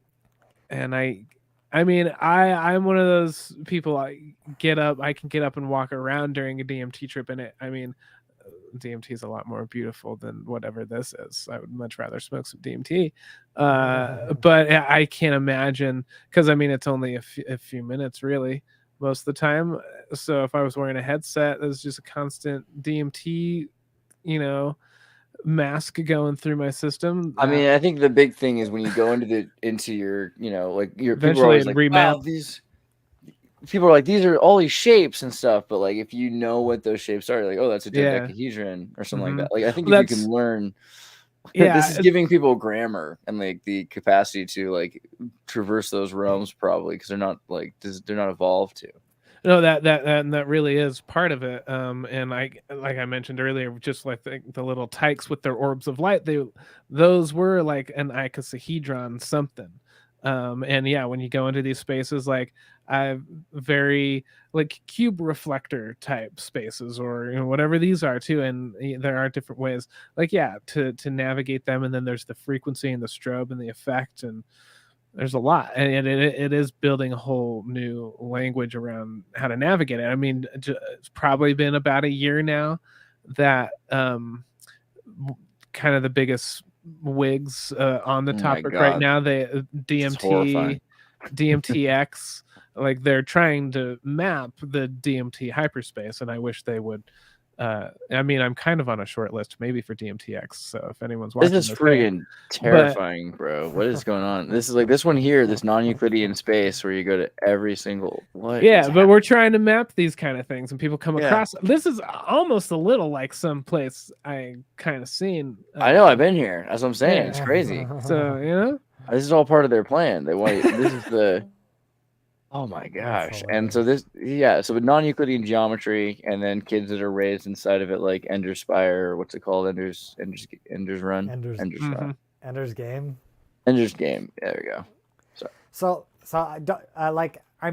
if you were permanently in one of these things, I could imagine it being like destructive to like your like neurological development. But I feel like human brains are like surprisingly flexible.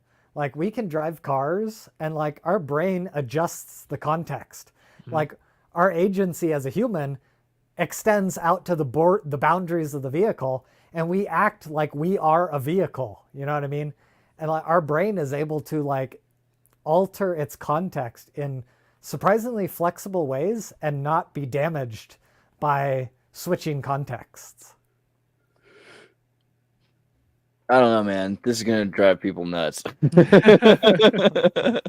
I'd be sweet, but like I think that is an interesting thing about empiricism. It's probably really important that people are learning about the differences in their depth perception, but also, yeah, it's gonna open people up to multidimensionality. People have not really thought about those things last generation, and they're gonna have practical experiences with them. That's pretty crazy.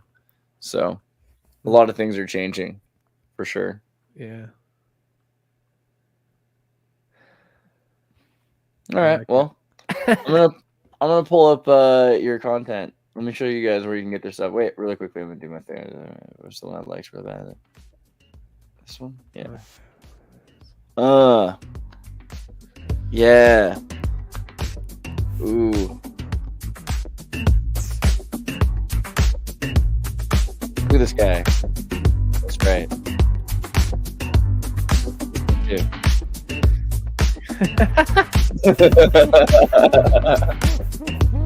This is where you can get transcendent philosophy. Yeah.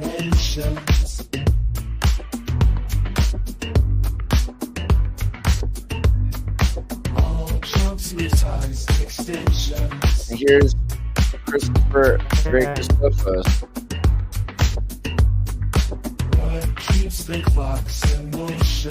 I'm gonna do a real one this. I'm gonna be like, yeah.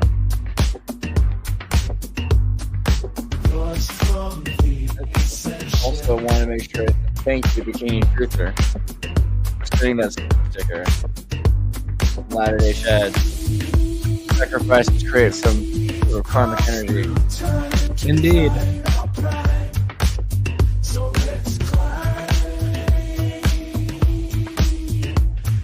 Oh. Draco. Sorry. Have you seen Plan 10 from Outer Space about the Starbase Kolob and the Deseret Nephilim? No, I should. Yeah, this is really cool. I recommend Okay. it. Okay, take two. Transcendent Philosophy, which is an amazing YouTube channel run by Seth Garrett. It's got some incredible series of logic, epistemology, deontology, theism versus atheism, suffering and psychedelics, metapolitical simulation debunked, which we should go into that a bit more. It's always fun That's to my do. most popular video for some stupid reason. Really? People are like, yes, tell us more. Yeah, I'm like, I don't wanna... in my opinion, it's like the dumbest topic ever. And it's people like really want to believe it's that like we're not out of living all as my well. videos, like simulation debunked is like the most unimportant, uninteresting topic. It's like #1 video. I'm like you people have no taste. People think about what they know. Like people grow up with video games, not God. So they're gonna think about simulation theory instead of God. That's what it is. But yeah, Transcendent Philosophy is pretty based, and you can check out the Facebook group Transcendent Philosophy. I'm going to be filming on my credentist epistemology soon. I talked about that at the beginning. Yeah. I convert my blogs into video essays. So these are pretty sweet. I really like this too. It makes me feel like this looks like one of like the gangs in the the Karate Kids show. What's that one called? Like Cobra Kai. Yeah. Yeah, this looks like these are like the Cobra Kai like squad. They're like, oh man, none of us prepared for transcendent philosophy. We're gonna all have to work together for this. We're gonna get dialectically kicked ass. Yeah, that's exactly right. This is Zero Bubblegum. So yeah, go Transcendent Philosophy is pretty sweet. And then also Christopher Dracosophos, and he's got a book. Is this where the link is? Going to give me the book then? No, I just put it in the chat. That's a website I forgot about. I've got some writings on there, but not my book. Yeah, sweet. Okay, well here's the book. Hold on, it's coming up. It's here. I know the church is true. The true hallucinations of a former Latter-day Saint. Come on, that's based, right? Like that's the title. That's the title right there. Come on, that's true hallucinations. I like the cover art, but I feel like it love could have looked a little more like a National Enquirer thing. Like, 'cause when it says the true hallucinations of a former understand, that should have been like a headline. The rest of it though is just articulate and beautiful. I love it. Thank you. I painted and drew those. I'm not a book cover designer. Just did it myself. I think it looks great. I thought maybe this was like paid for by the PBS or AI art too. It looks like really good. This is pretty sweet. I love it. Thanks. Dude, it looks kind of like my didgeridoo, like Aboriginal like dot art. I'm a fan of that stuff. Is this based on something you saw in a trip? Some of it is, yeah. I mean, the one behind it is actually something. Yeah, I saw all that pour out of a golden teacher mushroom in a trip. The one in front is that an unidentified flying seer stone right there? Yes, you're the first person to see that it's the colors of the seer stone, and actually behind it is a giant mushroom, but it's also representative of someone being abducted. I'll send you the actual picture. Nice. That's kind of like I can kind of see in the background. I can see it. Yeah, that's Verona awesome. is standing on a mushroom. Yeah, that's sweet.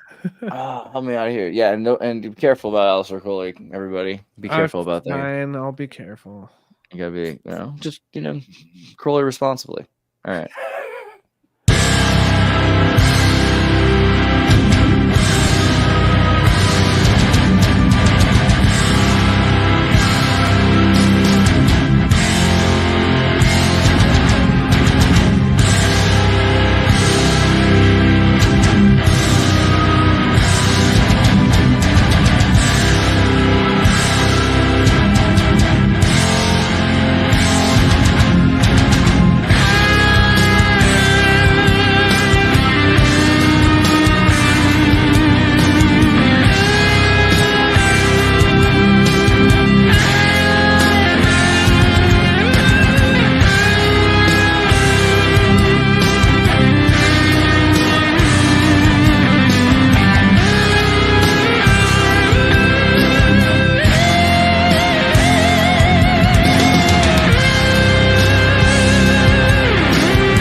So long as I'm in this Oval Office.